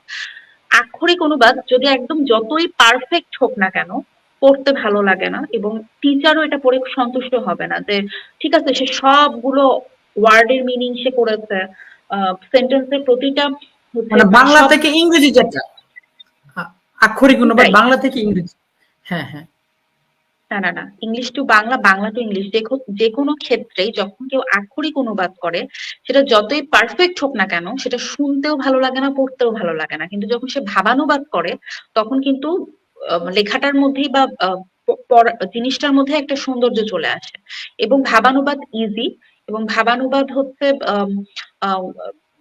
মিনিংটাকে আরো সুন্দর করে তোলে। এই জন্য আমি সবসময় পরামর্শ দিই যে একটা সেন্টেন্স পড়বেন, পড়ে যেটা আপনি বাংলাতে নিজের ভাষায় বুঝবেন বা নিজের মতো করে বুঝবেন সেটা লিখবেন। সেখানে কোনো একটা ওয়ার্ড বাদ গেল কি কি বাদ গেল সেটা নিয়ে আসলে মাথা ঘামানোর কোনো দরকার নেই। আচ্ছা, আচ্ছা। আর কম্পোজিশনের ক্ষেত্রে? কম্পোজিশন তো ফ্রি হ্যান্ড রাইটিং। কম্পোজিশনের ক্ষেত্রে আলাদা করে প্রিপারেশন নেওয়ার কিছু নাই। রিসেন্ট কিছু যে ডাটা, সেগুলো বা রিসেন্ট কিছু কোট বা যেমন আমরা বাংলাদেশ বিষয়াবলী বা আন্তর্জাতিক বিষয়াবলীর সময় পড়ি, বিশেষ করে আমি আমার রেগুলার আমি ইংলিশ নিউজ পেপার পড়তাম, ডেইলি স্টার পড়তাম রেগুলার, সেটা আমার খুবই কাজে দিয়েছিল বিসিএস এর টাইমে। তো ইংলিশ নিউজ পেপার যখন রেগুলার পড়ছেন, সেক্ষেত্রে আপনি কিছু দেখবেন ডাটা সেখানে থাকবে, সেই ডাটাগুলো আপনার কালেক্ট করা উচিত, এবং সেই ডাটাগুলো দিয়ে যখন আপনি কম্পোজিশনের রিসেন্ট কোনো একটা কম্পোজিশন আসবে, সেক্ষেত্রে সেই রিসেন্টের ক্ষেত্রে সেই ডাটাগুলো আপনি ইউজ করতে পারবেন। আর যদি রিসেন্ট রিলেটেড কোনো টপিক না থাকে, সেক্ষেত্রে তো আসলে এটা আম, যেমন আমরা বাংলার সময় কি করি, বাংলার সময় কিন্তু আমি যেটা করতাম, আমার পার্সোনাল স্ট্র্যাটেজি, আমি কিন্তু পয়েন্ট গুলো আগে মাথায় চিন্তা করে রাখতাম যে স্বাধীনতা যুদ্ধ নিয়ে একটা আমি লেখা লিখবো, তাহলে আমি প্রথমে কি লিখবো, সূচনার পরে আমি লিখবো যে হচ্ছে হয়তোবা ভাষা আন্দোলন, ভাষা আন্দোলনের পরে টপিকটা হয়তোবা আমি লিখবো 54 সালের হচ্ছে হয়তোবা নির্বাচন। আহ হ্যাঁ, নির্বাচন। তারপর হচ্ছে আমি এরকম করে যে টপিক গুলো ধীরে ধীরে, মানে আমি একটা নোট করে নিলাম, এরপর আমি একটা পয়েন্ট করে নিলাম ক্রোনোলজিক্যালি চার। একটা ক্রোনোলজিক্যালি একটা ব্যাপার, হুম হুম মানে হুম, করার পয়েন্ট জন্য করে আর কি, নিলাম। মেনটেন করার জন্য। সেই পয়েন্ট গুলো মাথায় সাজিয়ে নিয়ে তারপর হচ্ছে আমি লিখবো। তো এক্ষেত্রে দেখা যাবে যে আমার কিন্তু মানে কি লিখবো, কোনটার পর কি লিখবো, এই একটা সিকোয়েন্স কিন্তু তৈরি হয়ে গেল। এবং এক্ষেত্রে প্রথম যেটা আসলে দক্ষতাটা লাগবেই ফ্রি হ্যান্ড রাইটিং। এটা তো আসলে কোনো বিকল্প নাই। এটাতে আমি আসলে কোনো হাই হোপও দিতে পারছি না যে যদি ফ্রি হ্যান্ড রাইটিং এ দুর্বল হই তাহলে কি করবো। এটাতে আসলে দক্ষতা, আপনি যতই দুর্বল হন, আপনি যদি ক্যাডার হতে চান, আপনাকে দুর্বলতা কাটাতেই হবে। there is no other way। আপনাকে কাটাতেই হবে, কাটাতেই হবে। কোনোভাবেই এটা কাটানো ছাড়া সম্ভব না, কারণ আপনি জীবনেও টপিক কম পাবেন না, যা সবসময় আপনি আননোন একটা টপিক পাবেন। আমরা দেখা যাচ্ছে মাধ্যমিক বা উচ্চ মাধ্যমিক লেভেলে যে রচনা, তারপর হচ্ছে প্যারাগ্রাফ, এই জিনিসগুলো আমরা দেখা যাচ্ছে মুখস্থ করে এসেছি, এবং বিসিএস দেখা যাচ্ছে এই ব্যাপারটা আমরা মেনটেন করতে যাই এবং সেইখানেই ধরা টাকায় আর কি। যেমন হ্যাঁ 45তম সেটাই। বিসিএস এ একটা ঘটনা ঘটেছে যে দুইটা কম্পোজিশন লিখতে দিয়েছে। তো এখানে অনেকেই মনে করেছে, আগে যে অপশন ছিল তিনটা আসতো আগে, তো অনেকে মনে করেছে যে যে কোনো একটা লিখলেই হবে, তো অনেকে একটা লিখে আসছে। এই যে চোখ কান খোলা, এটাও কিন্তু একটা দক্ষতা পরীক্ষা। হ্যাঁ হ্যাঁ হ্যাঁ, তো যাই হোক, এটার আমি বিষয়ে আমি একটা পরামর্শ, জি, বলেন না বলেন। এটা প্রিলিমিনারি ক্ষেত্রে অনেক সময় হয়। আমি একটা ভিডিও তৈরি করছিলাম, ওখানে আমি পরামর্শটা দিয়েছিলাম যে একটা প্রশ্ন মিনিমাম 2 বার না পড়ার আগে দাগাবেন না। তেমনি লেখার সময় মিনিমাম 2 বার প্রশ্নটা পড়া উচিত, না হলে দেখা যাবে যে প্রথমবার একটা মিস করলেন, দ্বিতীয়বার সেটা চোখে পড়বে। হুম হুম হুম। আচ্ছা, আপনার মাধ্যমে একটা জিনিস জাতিকে জানাতে চাই, সেটা হচ্ছে নিউজ পেপার পড়ার গুরুত্ব কতটুকু, আপনি যদি বিসিএস ক্যাডার হতে চান। মানে এই আমি জাতি তো পত্রিকা পড়াটাকে অনেক ওয়েস্ট মনে করে, যে সময় নষ্ট, আসলে কি সত্যিকার অর্থে কি এটা? একদমই না, একদমই না। এটা এটা খুবই জরুরি, শুধু যে ইম্পর্টেন্ট তা না, এটা হচ্ছে আপনার ভাষাগত দক্ষতাকে এনহান্স করবে। লাইক আমি কিন্তু আমার যখন প্রিলিমিনারি রেজাল্টটা হলো, তারপর হচ্ছে রিটেনের যে সময়টা, 4 মাস মনে হয়, 3.5 মাসের মতো সময় পেয়েছিলাম। এই 3.5 মাসের আমার প্রথমে সকালে উঠে রুটিনই ছিল 2টা নিউজ পেপার নিয়ে বসা, এবং আমি প্রথম আলোটা খুঁটিয়ে খুঁটিয়ে পড়তাম, এবং ইংলিশটা পুরোটা না পড়তে পারলেও অ্যাটলিস্ট ইন্টারন্যাশনাল পেজ বা যে কয়টা একটু আমার কাছে মনে হতো ইম্পর্টেন্ট নিউজ, সেগুলো আমি পড়তাম। এবং নিউজ পেপার পড়া এই জন্য ইম্পর্টেন্ট, কারণ হলো যে আমরা বিসিএস এর সময় বা বিসিএস এর আগেও, যেমন আমার পার্সোনাল একটা হচ্ছে ব্যাপার ছিল যে আমি প্রচুর বই পড়তাম। অনেক আগে থেকে আমার এই অভ্যাস যে আমার উপন্যাস পড়া, নোবেল পড়া, বা হয়তো বা কোনো একটা প্রবন্ধ গ্রন্থ পড়া, এগুলোর একটা অভ্যাস ছিল। কিন্তু বেশিরভাগ মানুষেরই কিন্তু এটা থাকে না। ভাষাগত দক্ষতাটা সেখান থেকেই অর্জন করেছি আমি। তো যারা হচ্ছে ভাষাতে উইক, ল্যাঙ্গুয়েজে উইক, বিশেষ করে বাংলাতেও কিন্তু আমরা ঠিক আছে মোটামুটি লিখতে পারি, কিন্তু একটা যে আহ গুছিয়ে লেখার একটা ব্যাপারটা, সুগঠিত একটা ব্যাপার, সাহিত্যিক ভাষা ব্যবহার করার যে ব্যাপার, সেটা কিন্তু বেশিরভাগ মানুষের মধ্যেই থাকে না। এটা কিন্তু যত আপনি পড়বেন, আহ আহ, আপনি যদি আউট নলেজ বাড়ান বা আউটসাইড বই পড়েন, তাহলেই কিন্তু হচ্ছে আপনার এই নলেজ বাড়বে, দক্ষতাটা বাড়বে। তো বিসিএস এর টাইমে কিন্তু আমাদের উপন্যাস পড়ার সময় থাকে না।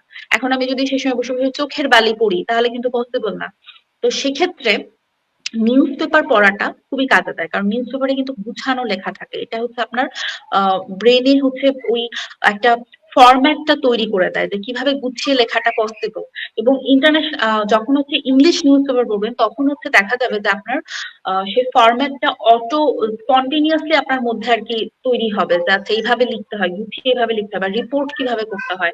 এই টাইপের লেখাগুলোই কিন্তু ভালো লাগে পড়তে, বা টিচারের ক্ষেত্রেও কিন্তু চাইল্ডিশ যে লেখা, সেটা কিন্তু তারা পছন্দ করবে না। একটা সুগঠিত কমপ্লেক্স সেন্টেন্স দিয়ে হচ্ছে লেখাটাই তারা ফ্রেজ পছন্দ করবে। ইডিয়মস গুলো ইউজ করে, হ্যাঁ হ্যাঁ। রাইট। তো এক্ষেত্রে নিউজ পেপার পড়া খুব জরুরি। এবং আমি নিজে হচ্ছে পরীক্ষিত, কারণ আমি নিজে প্রতিদিন পড়তাম। 4 মাস টানা পড়েছিলাম, আমি একটা দিনও বাদ দেইনি। তো এক্ষেত্রে আমার কাছে মনে হয় যে নিউজ পেপার পড়াটা জরুরি। এবং সময় লাগে, এমন না যে আমি আধা ঘন্টার মধ্যে পড়ে ফেলতাম, ব্যাপারটা তা না। আমি সকালে উঠে প্রায় 2 ঘন্টা 2.5 ঘন্টা সময় নিতাম নিউজ পেপার পড়ার, এবং আমি এই কষ্টটা করেছি। এবং অনেকেই ভাবে যে আপনার এই সাথে কষ্টটা করবে না। আপনার সাথে আমার একটা মিল আছে, যে যেমন আমি যখন অনার্সের স্টুডেন্ট ছিলাম, তখন আমি দেখাচ্ছি প্রতিদিন অন্তত 3 থেকে 4টা পত্রিকা পড়তাম। মানে আমি তো হলে থাকতাম, তো হল রুমে কিন্তু পত্রিকা রুম আছে, যেখানে 15-20টার মতো পত্রিকা আছে। তো দেখা যাচ্ছে যে আমি প্রতিদিন সকালবেলা নাস্তা করে 8টা-9টার দিকে নাস্তা করে, শুক্রবার বা শনিবারের কথা বলছি, যেদিন ক্লাস থাকে না, আমি মনে হয়েছে আমি 4 ঘন্টা পত্রিকা পড়েছি।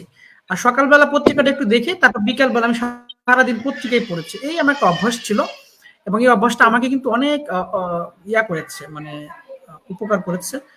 পত্রিকা পড়াটা আমি মনে করি যে খুব এসেনশিয়াল একটা পার্ট। সেটাই।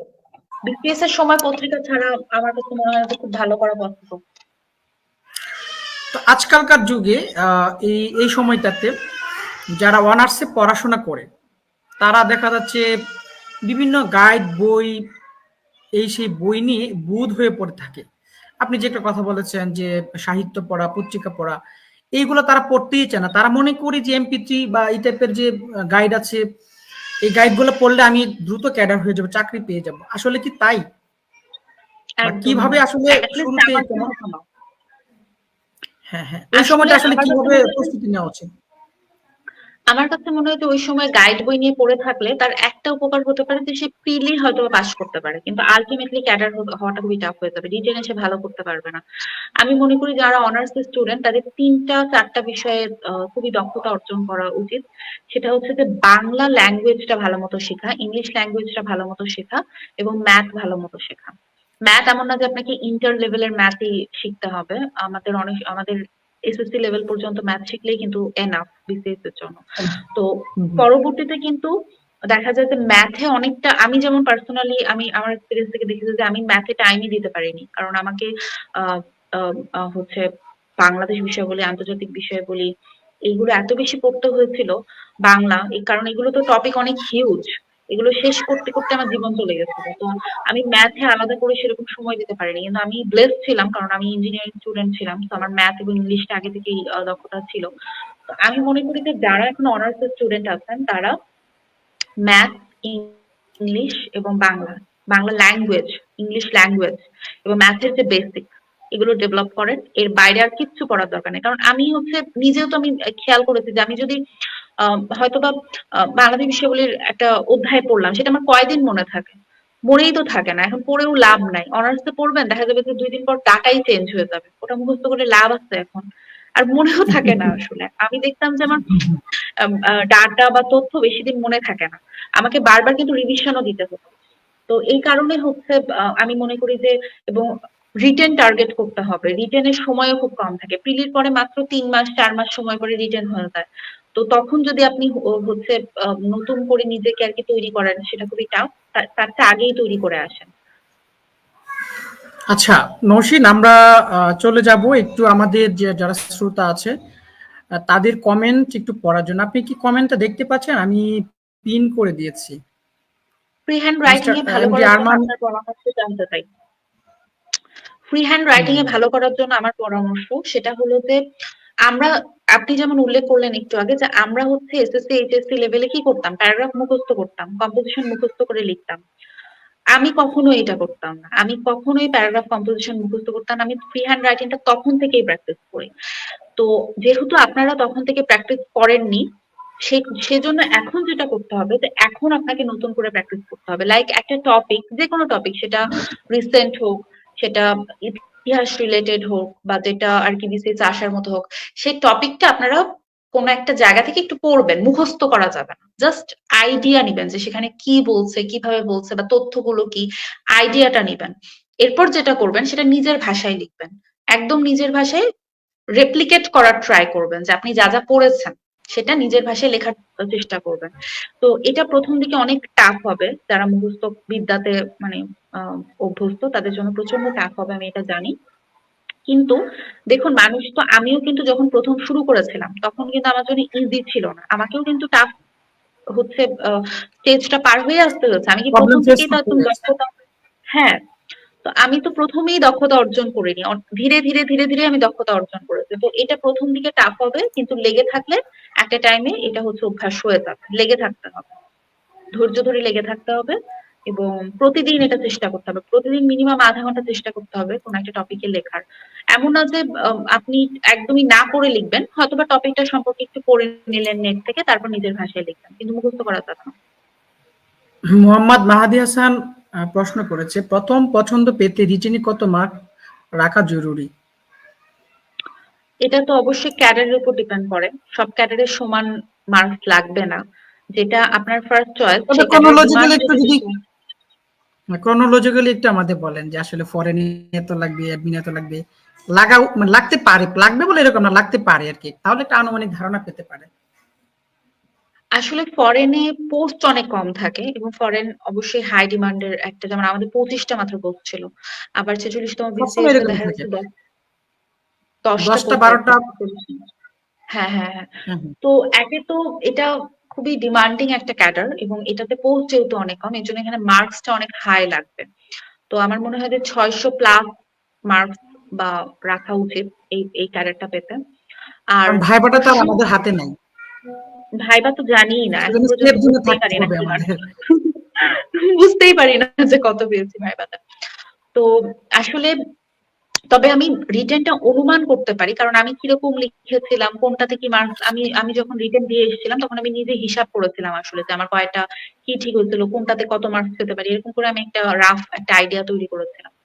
যাই হোক, আমি যেটা বলছিলাম যে প্রথম পছন্দ, যেমন যেগুলোর যদি প্রশাসন বলি বা পুলিশ বলি, এগুলো খুবই ডিমান্ডিং ক্যাডার, তবে এটার প্লাস পয়েন্ট হচ্ছে যে এটার পোস্ট বেশি থাকে।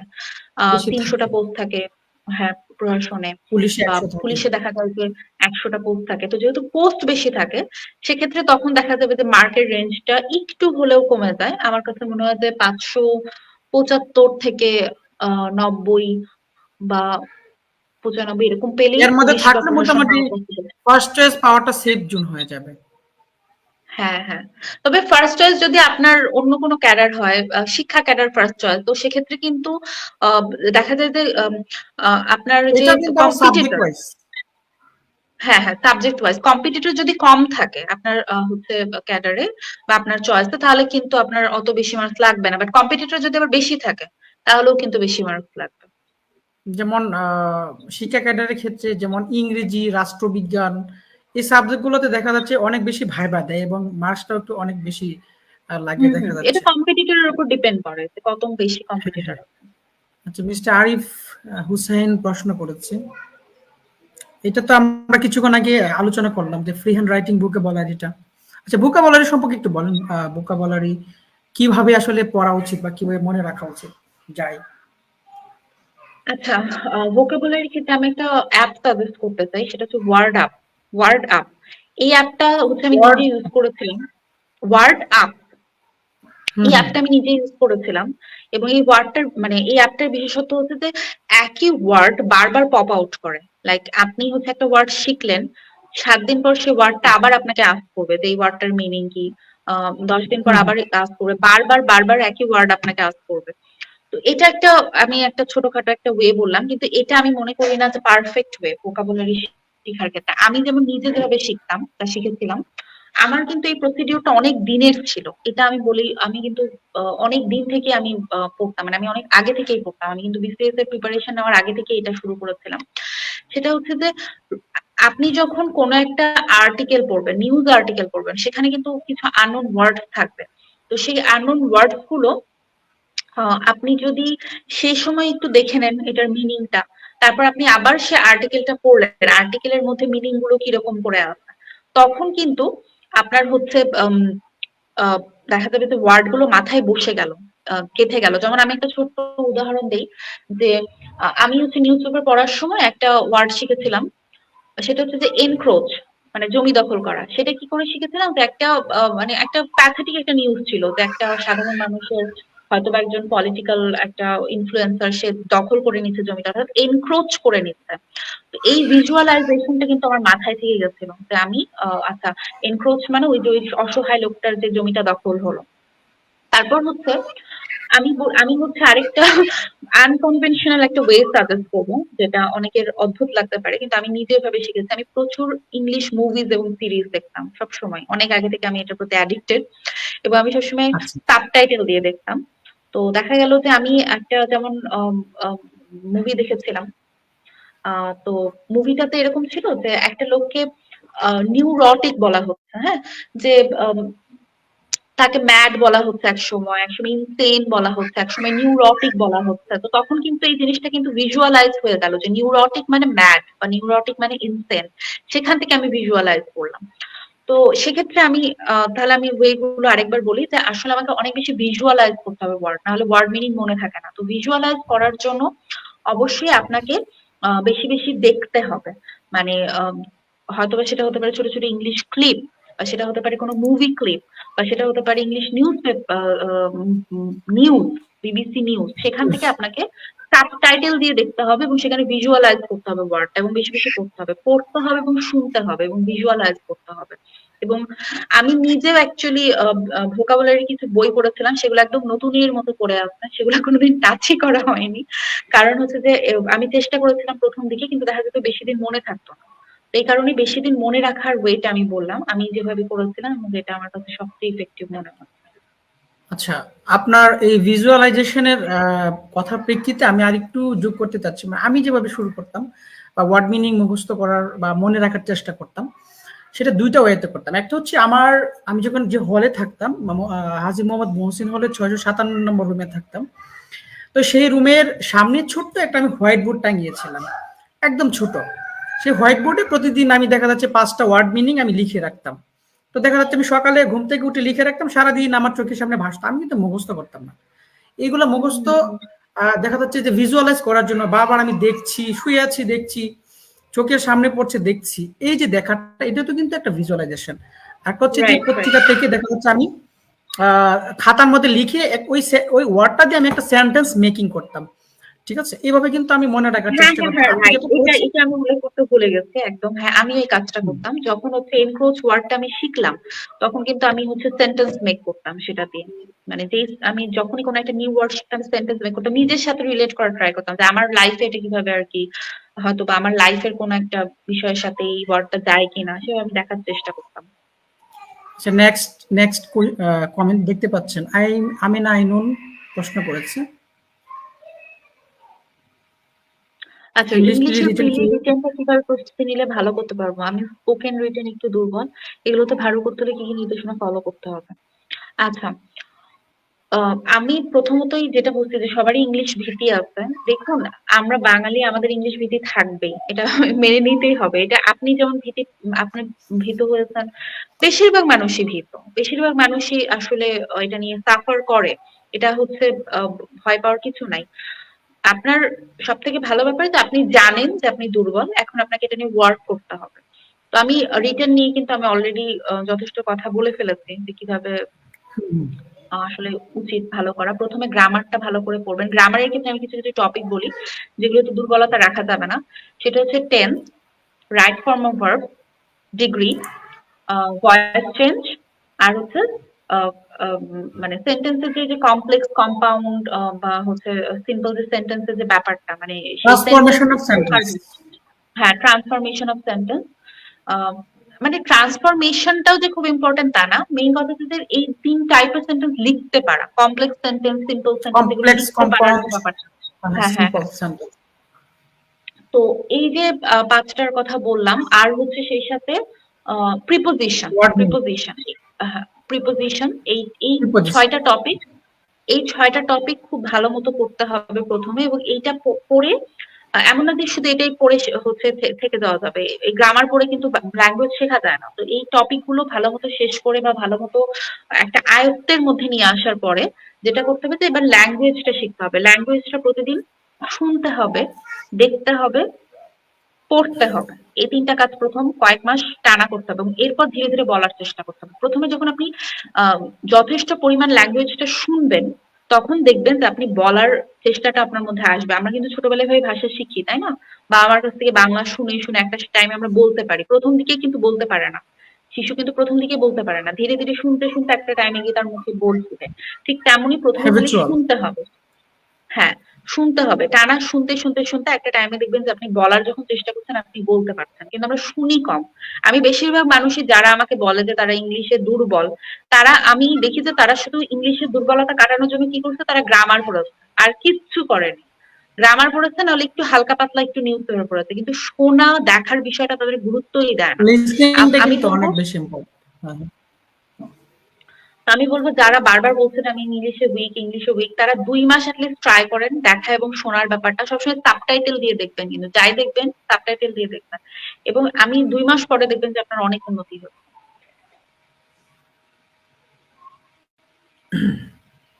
আচ্ছা, পরবর্তীতে আরেকটা প্রশ্ন নিয়ে যাচ্ছি।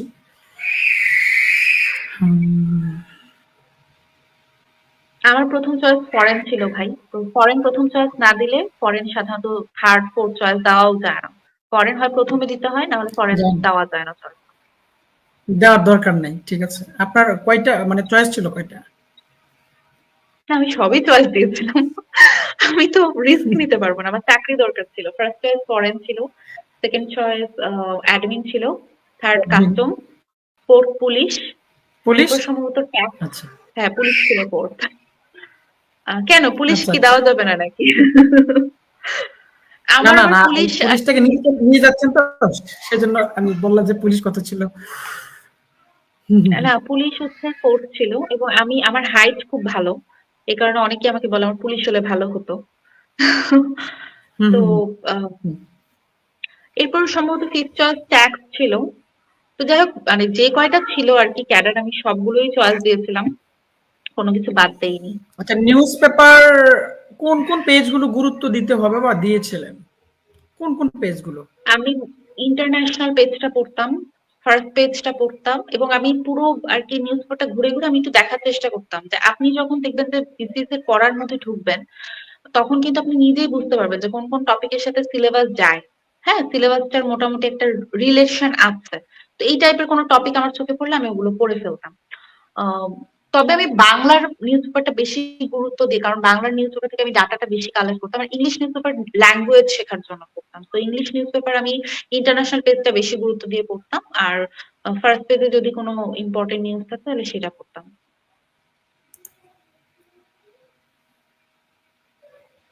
আরিফ হুসাইন।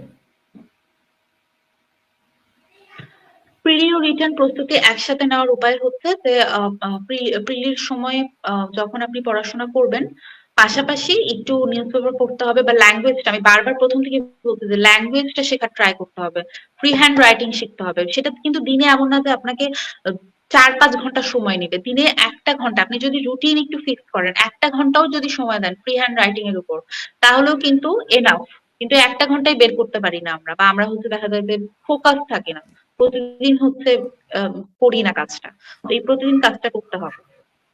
আর হচ্ছে একটু হয়তোবা যদি কোনো সাবজেক্ট আপনার দুর্বলতা থাকে, যেমন আমাদের রিটেনের কিন্তু সাবজেক্ট অনেকগুলো, তো আপনার ফার্স্টে বুঝতে দেখুন, আপনি যদি বাংলাটা, বাংলাদেশ বিষয়গুলি এবং আন্তর্জাতিক বিষয়গুলি প্রিলির যখন আপনি প্রস্তুতি নিবেন, রিটেনেরও অনেকটা প্রস্তুতি হয়ে যাবে, এটার জন্য আলাদাভাবে চিন্তা করার কিছুই নাই আগে থেকে। হ্যাঁ, ইংলিশ এবং ম্যাথে যদি আপনার দুর্বলতা থাকে আগে থেকে, তাহলে এই দুইটার জন্য আপনি একটু 1 ঘন্টা সময় আপনি অন্য সময় বের করে রাখতে পারেন, মানে প্রিলি টাইমে বের করে রাখতে পারেন। আর হচ্ছে অনেকে যারা নন সায়েন্স ব্যাকগ্রাউন্ড, তাদের সায়েন্সটাও অনেকে দুর্বলতা থাকে, আবার অনেকে থাকে না। এসএসসি পর্যন্ত কিন্তু সায়েন্সে মোটামুটি দক্ষতা থাকলেই যথেষ্ট হয় বিসিএস এর জন্য। যদি কারো নন সায়েন্স ব্যাকগ্রাউন্ড থাকে তাহলে সায়েন্সের জন্য যে আলাদা ভাবে পড়তে হবে তা না, প্রিলির সময় সায়েন্সটা যদি ভালো করে পড়েন তাহলেও কিন্তু রিটেনের অনেক প্রিপারেশন হয়ে যায়। সায়েন্সের যে প্রশ্নগুলো আসে সেগুলো কিন্তু যথেষ্ট প্রিলির সাথে মিল আছে। আমি নিজে হচ্ছে পড়ার সময় আমি দেখছি যে প্রিলির সায়েন্স এবং রিটেনের সায়েন্স অনেক একই রকম। তো আমি অনেকটাই মনে মিল, করি যে প্রিলির সিলেবাসটাই পুরোপুরি রিটেনে ঢুকে গেছে এরকমটা প্রায়। হ্যাঁ, হ্যাঁ। তো আমি মনে করি যে বাংলাদেশ, আন্তর্জাতিক, বাংলা এবং হচ্ছে সায়েন্স, এই 4টা সাবজেক্টের সময় জাস্ট প্রিলির গুলোই ভালো মতো পড়া উচিত। আর ইংলিশটা এবং ম্যাথটা যদি কারো দুর্বলতা থাকে তাহলে হচ্ছে হয়তো একটু রেগুলার প্র্যাকটিস করতে পারে।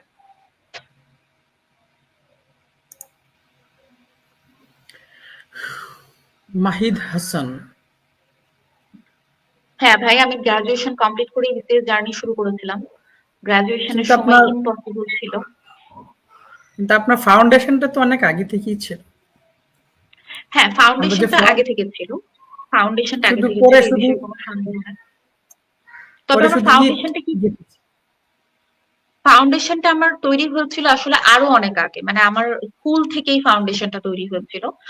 সেই সময় হচ্ছে আমি দেখা যেত যে আমি এই যে আমি বললাম যে ফ্রি হ্যান্ড রাইটিংটা আমরা এখন প্র্যাকটিস করার কথা ভাবছি, কিন্তু আমি দেখা যেত যে আমি ক্লাস 6 এর পর থেকে আমি কখনোই কোনো প্যারাগ্রাফ আমি মুখস্থ করতাম না। আমি খুব অলস ছিলাম আসলে, আমার কথা হচ্ছে যে মুখস্থ করতে অনেক সময় লাগে, কি জন্য আমি মুখস্থ করবো। তো আমার মুখস্থ বিদ্যা পছন্দ ছিল না।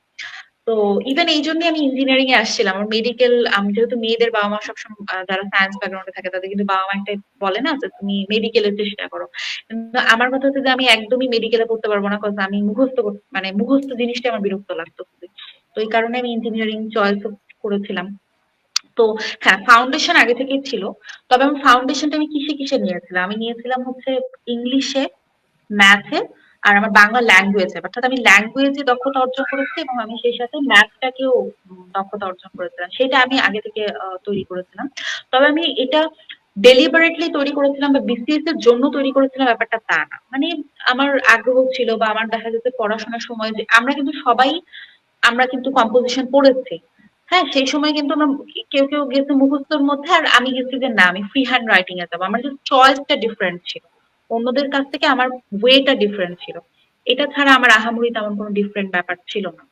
আর গ্রাজুয়েশনের সময় আসলে ইঞ্জিনিয়ারিং স্টুডেন্টদের যে পরিমাণ ভয়াবহ চাপ থাকে, ল্যাব করতে করতে দিন চলে যায়। তো তবে যাদের একটু চাপ কম, যাদের হচ্ছে গ্রাজুয়েশনের সময় চাপ কম থাকে, তারা অবশ্যই ফাউন্ডেশনটা সেই সময় স্ট্রং করতে পারে। যেমন আমি বললাম, ২টা ল্যাঙ্গুয়েজ শেখা, বাংলা এবং ইংলিশ, এবং সেই সাথে ম্যাথটা ভালো মতো শেখা। 46-এর শেষ সময় কিভাবে প্রস্তুতি নিতে হবে? ৪৬ শেষ সময় প্রস্তুতি নেওয়ার জন্য যেটা করতে হবে সেটা হচ্ছে যে আপনারা অলরেডি যা যা পড়েছেন সেগুলো বারবার করে রিভিশন দিতে হবে, এবং যেগুলো পড়া হয়নি সেগুলোর মধ্যে যদি কোনো ইম্পর্টেন্ট টপিক থেকে থাকে, অর্থাৎ ইম্পর্টেন্ট কিন্তু আপনার পড়া হয়নি, তাহলে সেটাও একটু পড়ে নিতে হবে এবং বারবার সেগুলো রিভিশন দিতে হবে, এবং যেগুলো ইম্পর্টেন্ট না সেগুলো ইগনোর করতে হবে। এখন আপনাকে ইগনোর করার ব্যাপারটা ভাবতেই হবে, কারণ দেখা গেছে যে আপনি যদি ভাবেন যে আমি সব শেষ করে একদম মানে মাথা একদম লোড করে ফেলবো, যেগুলো করেছেন সেগুলো ভুলে যাবেন, কোনো দরকার নাই। বারবার খালি রিভিশন দেন, কারণ এখন দেখেন যে যা করছেন সেগুলোরও ম্যাক্সিমাম ভুলে গেছেন। তো রিভিশন দিয়ে দিয়ে ওগুলো আবার চাঙা করেন। প্রশ্নটা সম্ভবত আমার কি করেছে। আমার বিসিএস জার্নিটা শুরু হয়েছিল 35তম বিসিএস এর মাধ্যমে। 35তম বিসিএস আমার স্মরণকালে সবচেয়ে ভয়াবহ কঠিন একটা প্রিলিমিনারি হয়েছিল, সবাই জানে। সেই প্রিলিমিনারিটা সামনে নিয়েছিলাম, কিন্তু রিটেনের প্রস্তুতি নিতে গিয়ে আমি এতটাই ছিলাম, মানে এত পড়াশোনা করেছি যে পরীক্ষার 1 সপ্তাহ আগে আমি হঠাৎ অসুস্থ হয়ে যাই, এবং ইংরেজি পরীক্ষাটা আমি 2 ঘন্টা দেওয়ার পর আর দিতে পারিনি। আলটিমেটলি রিটেনে ফেল আসে। পরবর্তীতে 36তম বিসিএস তো শিক্ষা ক্যাডার পেলাম, 37-এর 9 ক্যাডার, আর 38-এ দেখা যাচ্ছে আমাদের সময় কিন্তু ক্যাডার সুইচ করাটা টাফ ছিল, যেহেতু তখন কোটা ছিল। তো দেখা যাচ্ছে আমি এটা আমার জীবনে ভুল সিদ্ধান্ত হতে পারে। দেখা যাচ্ছে প্রিলি পাস করে তখন আর রিটেন দেওয়া হয়নি। তো ক্যাডার চয়েসের যে ব্যাপারটা, সবসময় আমার ফার্স্ট চয়েস ছিল অ্যাডমিনিস্ট্রেশন, এবং আমি যতবার ভাইবা দিয়েছি সবসময়ই আমার অ্যাডমিনিস্ট্রেশন এবং বোথ ক্যাডারে ভাইবা দিয়েছি, এবং আলহামদুলিল্লাহ আমি যেখানে আছি হ্যাপিলি, ঠিক আছে, হ্যাপি আছি। এইটুকুই আমার, আর বেশি কিছু না।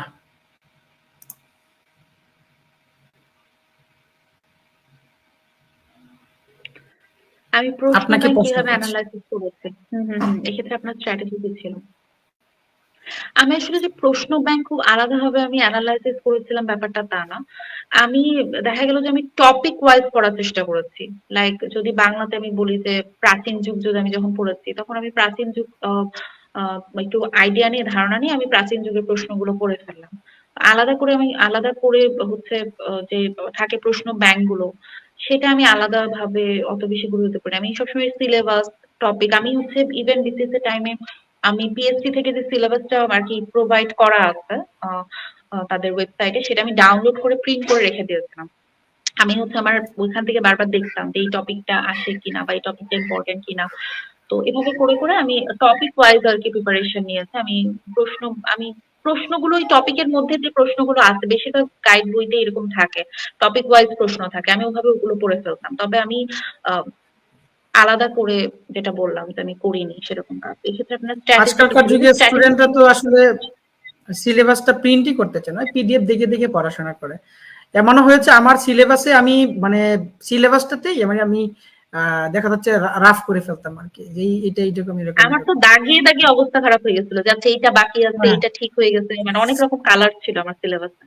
হ্যাঁ হ্যাঁ হ্যাঁ হ্যাঁ, আমারও ঠিক একই অবস্থা। এবং আমি যদি আমার বইগুলো, এখন আমার কিছু কিছু বই আছে যেগুলো দেখলে মনে হবে যে এটা পোস্টমর্টেম করা, মানে দাগিয়ে তারপর হাইলাইট করে বিভিন্ন ভাবে পড়া হয়েছিল। আচ্ছা, ঠিক আছে। আহ, মুরসালিন প্রশ্ন করেছে, বিসিএস জার্নি নতুনরা কিভাবে শুরু করতে পারে, কোন বিষয়গুলো প্রথমে পড়তে হবে? বিসিএস জার্নি বলতে আসলে এক একজনের জার্নিটা কিন্তু এক এক সময়ে হয়। কার জার্নিটা কখন হয় সেটা বলা যায় না। তো যারা অনার্স প্রথম বর্ষ থেকে চতুর্থ বর্ষের ভিতরে আছে তাদের জার্নিটা কেমন হওয়া উচিত, কারণ অনার্স শেষ করলে সাধারণত ঝাঁপিয়ে পড়তে হবে, এছাড়া আর তো কোনো উপায় নেই। নতুন যারা আছে, আচ্ছা, নতুন যারা আছে তাদেরকে একই কথা আসলে ঘুরে ফিরে বারবার বলতে হচ্ছে যে আপনার আগে বুঝতে হবে যে আপনার কোন কোন টপিকে দুর্বলতা। এখনই ঝাঁপিয়ে পড়ে বাংলাদেশ বিষয়গুলি, আন্তর্জাতিক বিষয়গুলি এগুলো পড়ার দরকার নাই। কারণ এগুলো হচ্ছে আহ, পরেও পড়া যাবে, কিন্তু আপনার যদি ল্যাঙ্গুয়েজ দক্ষতা না থাকে, ফ্রি হ্যান্ড রাইটিং উইকনেস থাকে, আপনার যদি ম্যাথে দুর্বলতা থাকে, ম্যাথ কিন্তু হুট করে মাথায় ঢুকানোটা পসিবল মানে হয় না, মাথায় হুট করে ঢুকতে চায় না। মুখস্থ করে তো ইম্পসিবল, আর হুট করে মানে বেসিকটা তৈরি করাও পসিবল হয় না। তো আপনাকে প্রথমে বুঝতে হবে যে আপনার কোন কোন বিষয়ে দুর্বলতা আছে। সেই টপিক গুলো বিসিএস এর সিলেবাস নিয়ে একটু স্টাডি করেন, রিটেন বা প্রিলির সিলেবাসটা নিয়ে একটু স্টাডি করেন, কি কি কোন কোন সাবজেক্টটা আপনার সাথে ভালো যায়, কোন কোন সাবজেক্টটাতে আপনার দুর্বলতা আছে সেটা নিয়ে একটু স্টাডি করেন। তারপর সেই অনুযায়ী আপনাকে কাজ করতে হবে। কারো কারো এমন হতে পারে যে না, ল্যাঙ্গুয়েজে ভালোই লিখতে পারে, কোনো সমস্যা নাই, কিন্তু তার সায়েন্সে দুর্বলতা, তাহলে সায়েন্সের বিষয়টা নিয়ে একটু ঘাটাঘাটি করেন, এখন সিলেবাসটা কিরকম আছে বা আপনার কোথায় দুর্বলতা আছে, কোন কোন টপিক গুলো আপনার একটু পড়া উচিত, সেটা নিয়ে আপনি সেভাবে আপনার স্ট্র্যাটেজি সাজান। কিন্তু বেশিরভাগ মানুষেরই আমি যেটা দেখেছি তাদের ইংলিশ এবং ম্যাথে বেশি ভয় পায়, ইংলিশ এবং ম্যাথে দুর্বলতা থাকে। যারা ইঞ্জিনিয়ারিং স্টুডেন্ট না বা যাদের হচ্ছে গ্রাজুয়েশনটা হচ্ছে, আমাদের যেমন ছিল যে ইংলিশ মিডিয়াম, মানে ইঞ্জিনিয়ারিং তো পুরোটা ইংলিশে পড়তে হয়, তো সেক্ষেত্রে অনেকেরই হচ্ছে যে বাংলা মিডিয়াম, তাই না, যে গ্রাজুয়েশনটা বাংলাতে করছেন, তো সেক্ষেত্রে ইংলিশে অনেক সময় দুর্বলতা থাকে। তো আমি ওয়েগুলো অলরেডি বলেছি, আপনি যে প্রশ্ন করেছেন সে অবশ্যই একটু পরে প্যাকে দেখে নেবেন যে দেখা ইয়েস। শোনা পড়া বলা, এটার মাধ্যমে আপনি দক্ষতা অর্জন করতে পারবেন। ইংলিশে দক্ষতা অর্জন তো করা, বিশেষ করে আমি মনে করি যে যারা অলরেডি গ্রাজুয়েশন লেভেলে আছেন তাদের জন্য আরো ইজি, কারণ তারা আরো বেশি সময় পাচ্ছেন, হাতে সময়টা বেশি। এবং আপনার উচিত এখন ঝাঁপিয়ে পড়া, বেশি বেশি করে যে মানে পুরো লাইফটাই মনে করেন যে ইংলিশের মধ্যে আপনি ঢুকে যাচ্ছেন, আপনি শুনছেন যা ইংলিশেই শুনছেন, আপনি দেখছেন যে ইংলিশেই দেখছেন, এবং আপনি পড়ছেন যে ইংলিশেই পড়ছেন, এর মধ্যে ঢুকে যান আপনি, তাহলে দেখবেন যে কোনো আচ্ছা, ইস্যুই নাই। নওশীন, আমরা আজকের মতো এখানে কমেন্ট বক্স অফ করে দিলাম। আমরা এখন চলে যাব আপনার কাছে। আমার প্রশ্ন হচ্ছে যে এই বিসিএস জার্নিটা তো অনেক লম্বা একটা জার্নি। এই জার্নিটাতে সব সময় কে পাশে ছিলেন, একেবারেই সাপোর্ট করেছেন আপনাকে, বা কার কথা আপনি উল্লেখ করতে চান? আচ্ছা, খুবই ভালো একটা কোশ্চেন। আমি যদি উল্লেখ করতে চাই তাহলে আমি আমার হাজবেন্ডের কথা উল্লেখ করব। তবে সে সে সময় আমার হাজবেন্ড ছিল না। সে সে সময় আমাকে হাজবেন্ড না হয়ে সাপোর্ট দিয়েছে অনেক। এই কারণে আমি তার জন্য গ্রেটফুল। এবং দেখা গেছে যে আমি আসলে ঢাকাতে ছিলাম, দীর্ঘ সময় আমি ঢাকাতে ছিলাম। আমি 2019-এ গ্রাজুয়েশন কমপ্লিট করার পরেই আমি ঢাকাতে চলে গেছিলাম। আমি ভেবেছিলাম যে আমি ঢাকাতে থেকে প্রিপারেশন নিব। তো আমার ঢাকাতে থাকাকালীন সময়ে আসলে আমি তো একদম নতুন নতুন একটা শহরে গেছি, তো আমার ওই সময় খুবই কষ্ট হচ্ছিল। প্রথম দিকে ফ্রেন্ডস ছিল না, পরিচিত কেউ ছিল না। তো সেই সময়ে বিভিন্ন জিনিস সাপোর্ট দেওয়া, মানে মোটামুটি চলার জন্য যা যা লাগে, যা যা বুঝতে হয়, শিখতে হয়, চিনতে হয়, সবকিছু আর কি সে আর কি হাতে ধরে শিখিয়েছে। সেই জন্য আমি তার প্রতি অনেক গ্রেটফুল। এবং ভাইয়া সবচেয়ে বড় কথা কি, কোথায় আহ, থামেন, পড়াশোনা? ও হচ্ছে ও আমার সাথেই হচ্ছে কুয়েট থেকে পড়াশোনা করেছে, industrial hmm, and hmm, hmm. Production engineering থেকে, এবং সে এখন হাউস বিল্ডিং ফাইন্যান্স কর্পোরেশনে আছে, আচ্ছা, আচ্ছা। ব্যাংকে আর কি। তো ওর সবচেয়ে বড় ব্যাপারটা যেটা আমি গ্রেটফুল সেটা হচ্ছে যে আমি সেই সময় প্রচন্ড শয়তান হয়ে গেছিলাম, মানে আমার মাথা নষ্ট হয়ে গেছিল পুরোপুরি, খুবই সমস্যা করতাম, কারণ আমি খুবই ডিপ্রেস ছিলাম, হতাশ ছিলাম। এবং দেখা যেত যে প্রেম ট্রেম কিছুই ছিল না আসলে মাথার মধ্যে, সবসময় এইগুলো নিয়েই আমি ব্যস্ত থাকতাম। তো সেই সময়টা আসলে টিকে থাকা, সাপোর্ট দেওয়াটা, এটা সবার পক্ষে পসিবল না। সেই সার্ভাইভাল সময়টাতে ফর ছিল। এক্সিস্টেন্স। তো সেই সময় যে অস্তিত্বের লড়াই। যেখানে কোনো রোমান্টিক কোনো ব্যাপারই ছিল না, সেখানে যে সাপোর্ট দিয়ে গেছে সেই কারণে তাকে অসংখ্য ধন্যবাদ। আচ্ছা, আমরা বিদ্যা চাষীর মাধ্যমে ওনাকে ধন্যবাদ জানাতে চাই। আচ্ছা, এখন আমরা আমরা আমাদের প্রোগ্রামের একেবারে শেষ প্রান্তে চলে আসছি। যেহেতু পররাষ্ট্র ক্যাডারে যাচ্ছেন, আসলে আপনার প্রত্যাশা কি, বা আমাদেরকে দেশকে কিভাবে দিতে চান? যদি ভাইবার প্রশ্ন, এটা আসলে ভাইবার প্রশ্ন করিনি, এটা আপনার আপনি কি চান সেটা আমি জানতে চাচ্ছি। আমি তো আপাতত জাস্ট ঢুকে একটু মানে দেখতে চাই সবকিছু কিরকম এবং একটু এনজয় করতে চাই আর কি। আমি এখনই বড় কোনো আসলে লক্ষ্য এখনো স্থির করিনি, হয়তোবা ঢোকার পরে বুঝবো যে কি করা উচিত বা কি করতে পারবো, আমার আমার ক্যাপাবিলিটি কতটুকু, সেই ওয়াইজ আমি ডিসিশন নিব। কিন্তু আমি আপাতত জাস্ট শিখতে চাই। আমি এখনো আমাদের কিন্তু আমি আমি ট্রেনিং পিরিয়ডটা নিয়ে আমি আসলে এক্সাইটেড। আমি শিখতে চাই আসলে এখানকার ওয়ার্ক কিরকম বা কি করতে হবে, বা কিভাবে আসলে এখানে আমরা কন্ট্রিবিউট করতে পারবো, সেই বিষয়টা আমি এখনো একটা লার্নিং জিনিস তো এখানে প্রসিডিউর এর আছে মধ্যে যে আছি। দেশকে দেশকে সুন্দরভাবে রিপ্রেজেন্ট করা, এই জিনিসটা তো একেবারেই আছে। হুম, অবশ্যই আছে। এই আমি এটা মনে এই করি। ব্যাপারটা হ্যাঁ, আমি দেশের অবশ্যই মধ্যে দেশকে সুন্দরভাবে রিপ্রেজেন্ট করতে চাই এবং আমি বিলিভ করি যে আমি এটা পারবো করতে। আমি মনে করি যে আমার মধ্যে সেই কোয়ালিটি আছে। আমি ভালো মতো রিপ্রেজেন্ট করতে পারি সবকিছু। আমি মনে আপনি করি যে হচ্ছে আমি এরকম এটা যে পারবো। ডোন্ট মাইন্ড, আপনি হচ্ছে এরকম মানুষ যে আপনি মুখে কিছু বলেন না, অথচ ভিতরে ভিতরে অনেক কিছু করে দেখান আর কি। অনেক স্টুডেন্ট আছে হাউতাস করে, কোনো পড়া হয় নাই, কিন্তু রেজাল্ট দিল দেখা গেল সে টপার। আপনি হচ্ছে সেই রকম আর কি। আমি যাই আমি হোক, আপনি কিন্তু অনেক হা-হুতাশ করি। আমি হা-হুতাশ করি। এটা কোনো বিষয় না। কিন্তু আমি ভেতরে, ভেতরে ডিটারমাইন্ড থাকি। না, আমাদের দেখা যাচ্ছে আমরা এরকম ছিল যে ইউনিভার্সিটি গুলাতে দেখা যাচ্ছে আমরা পরীক্ষা দিয়ে দেখা যাচ্ছে বলতাম খুব ভালো হয়েছে, এটা পাবো এটা পাবো, কিন্তু কিছু কিছু স্টুডেন্ট আছে যারা দেখা যাচ্ছে অনেক ভালো পরীক্ষা দিয়ে সে বলতেছে আহারে এই ওয়ার্ডটা মিস হয়ে গেল, আহারে এই প্রশ্নটা যদি আর 2 লাইন লিখতে পারতাম, মানে সে একেবারে হতাশ, মনে হচ্ছে যে সে মনে হয় ফেল করে ফেলবে, কিন্তু দেখা গেল দিন শেষে যে টপ 5 এসে। ঠিক আছে, আচ্ছা যাই হোক, না, আমরা আমি বিশ্বাস করি এরকম না। আপনি কথায় না কাজে, কাজী সেটা প্রমাণ দিলে আমরা নওশীন রাহা হককে আমরা বিশ্বমঞ্চে খুব সুপরিচিত ভাবে আমরা দেখব। আচ্ছা, তাহলে অনেক রাত হয়ে গেল, আপনাকে অসংখ্য ধন্যবাদ বিদ্যা চাষীর পক্ষ থেকে। আজকে অনেক সময় দিয়েছেন, আপনার মূল্যবান সময় দিয়েছেন, সেজন্য আমরা অনেক কৃতজ্ঞ। তো যাওয়ার আগে বিদ্যা চাষীকে কিছু উইশ করতে চান? হ্যাঁ, বিদ্যাদাসীর জন্য শুভকামনা এবং আপনারা যে প্ল্যাটফর্মটা শুরু করেছেন আমি আশা করি সেটা অনেক বেশি ভালো করবে এবং সেই ক্ষেত্রে আমি অবশ্যই চেষ্টা করব, আপনাদেরকে যদি কোনো হেল্প করতে হয় আমি অবশ্যই বিদ্যাদাসীর সাথে থাকার চেষ্টা করব। Thank you. জি, জি, আপনাকে অসংখ্য ধন্যবাদ, কৃতজ্ঞতা। তো আজকে এই পর্যন্তই থাকুন, আর অনেক রাত হয়ে গেছে। সবাই ভালো থাকবেন, সুস্থ আচ্ছা, থাকবেন। Thank you. ঠিক আছে, আল্লাহ হাফেজ। দর্শক, আমরা আমাদের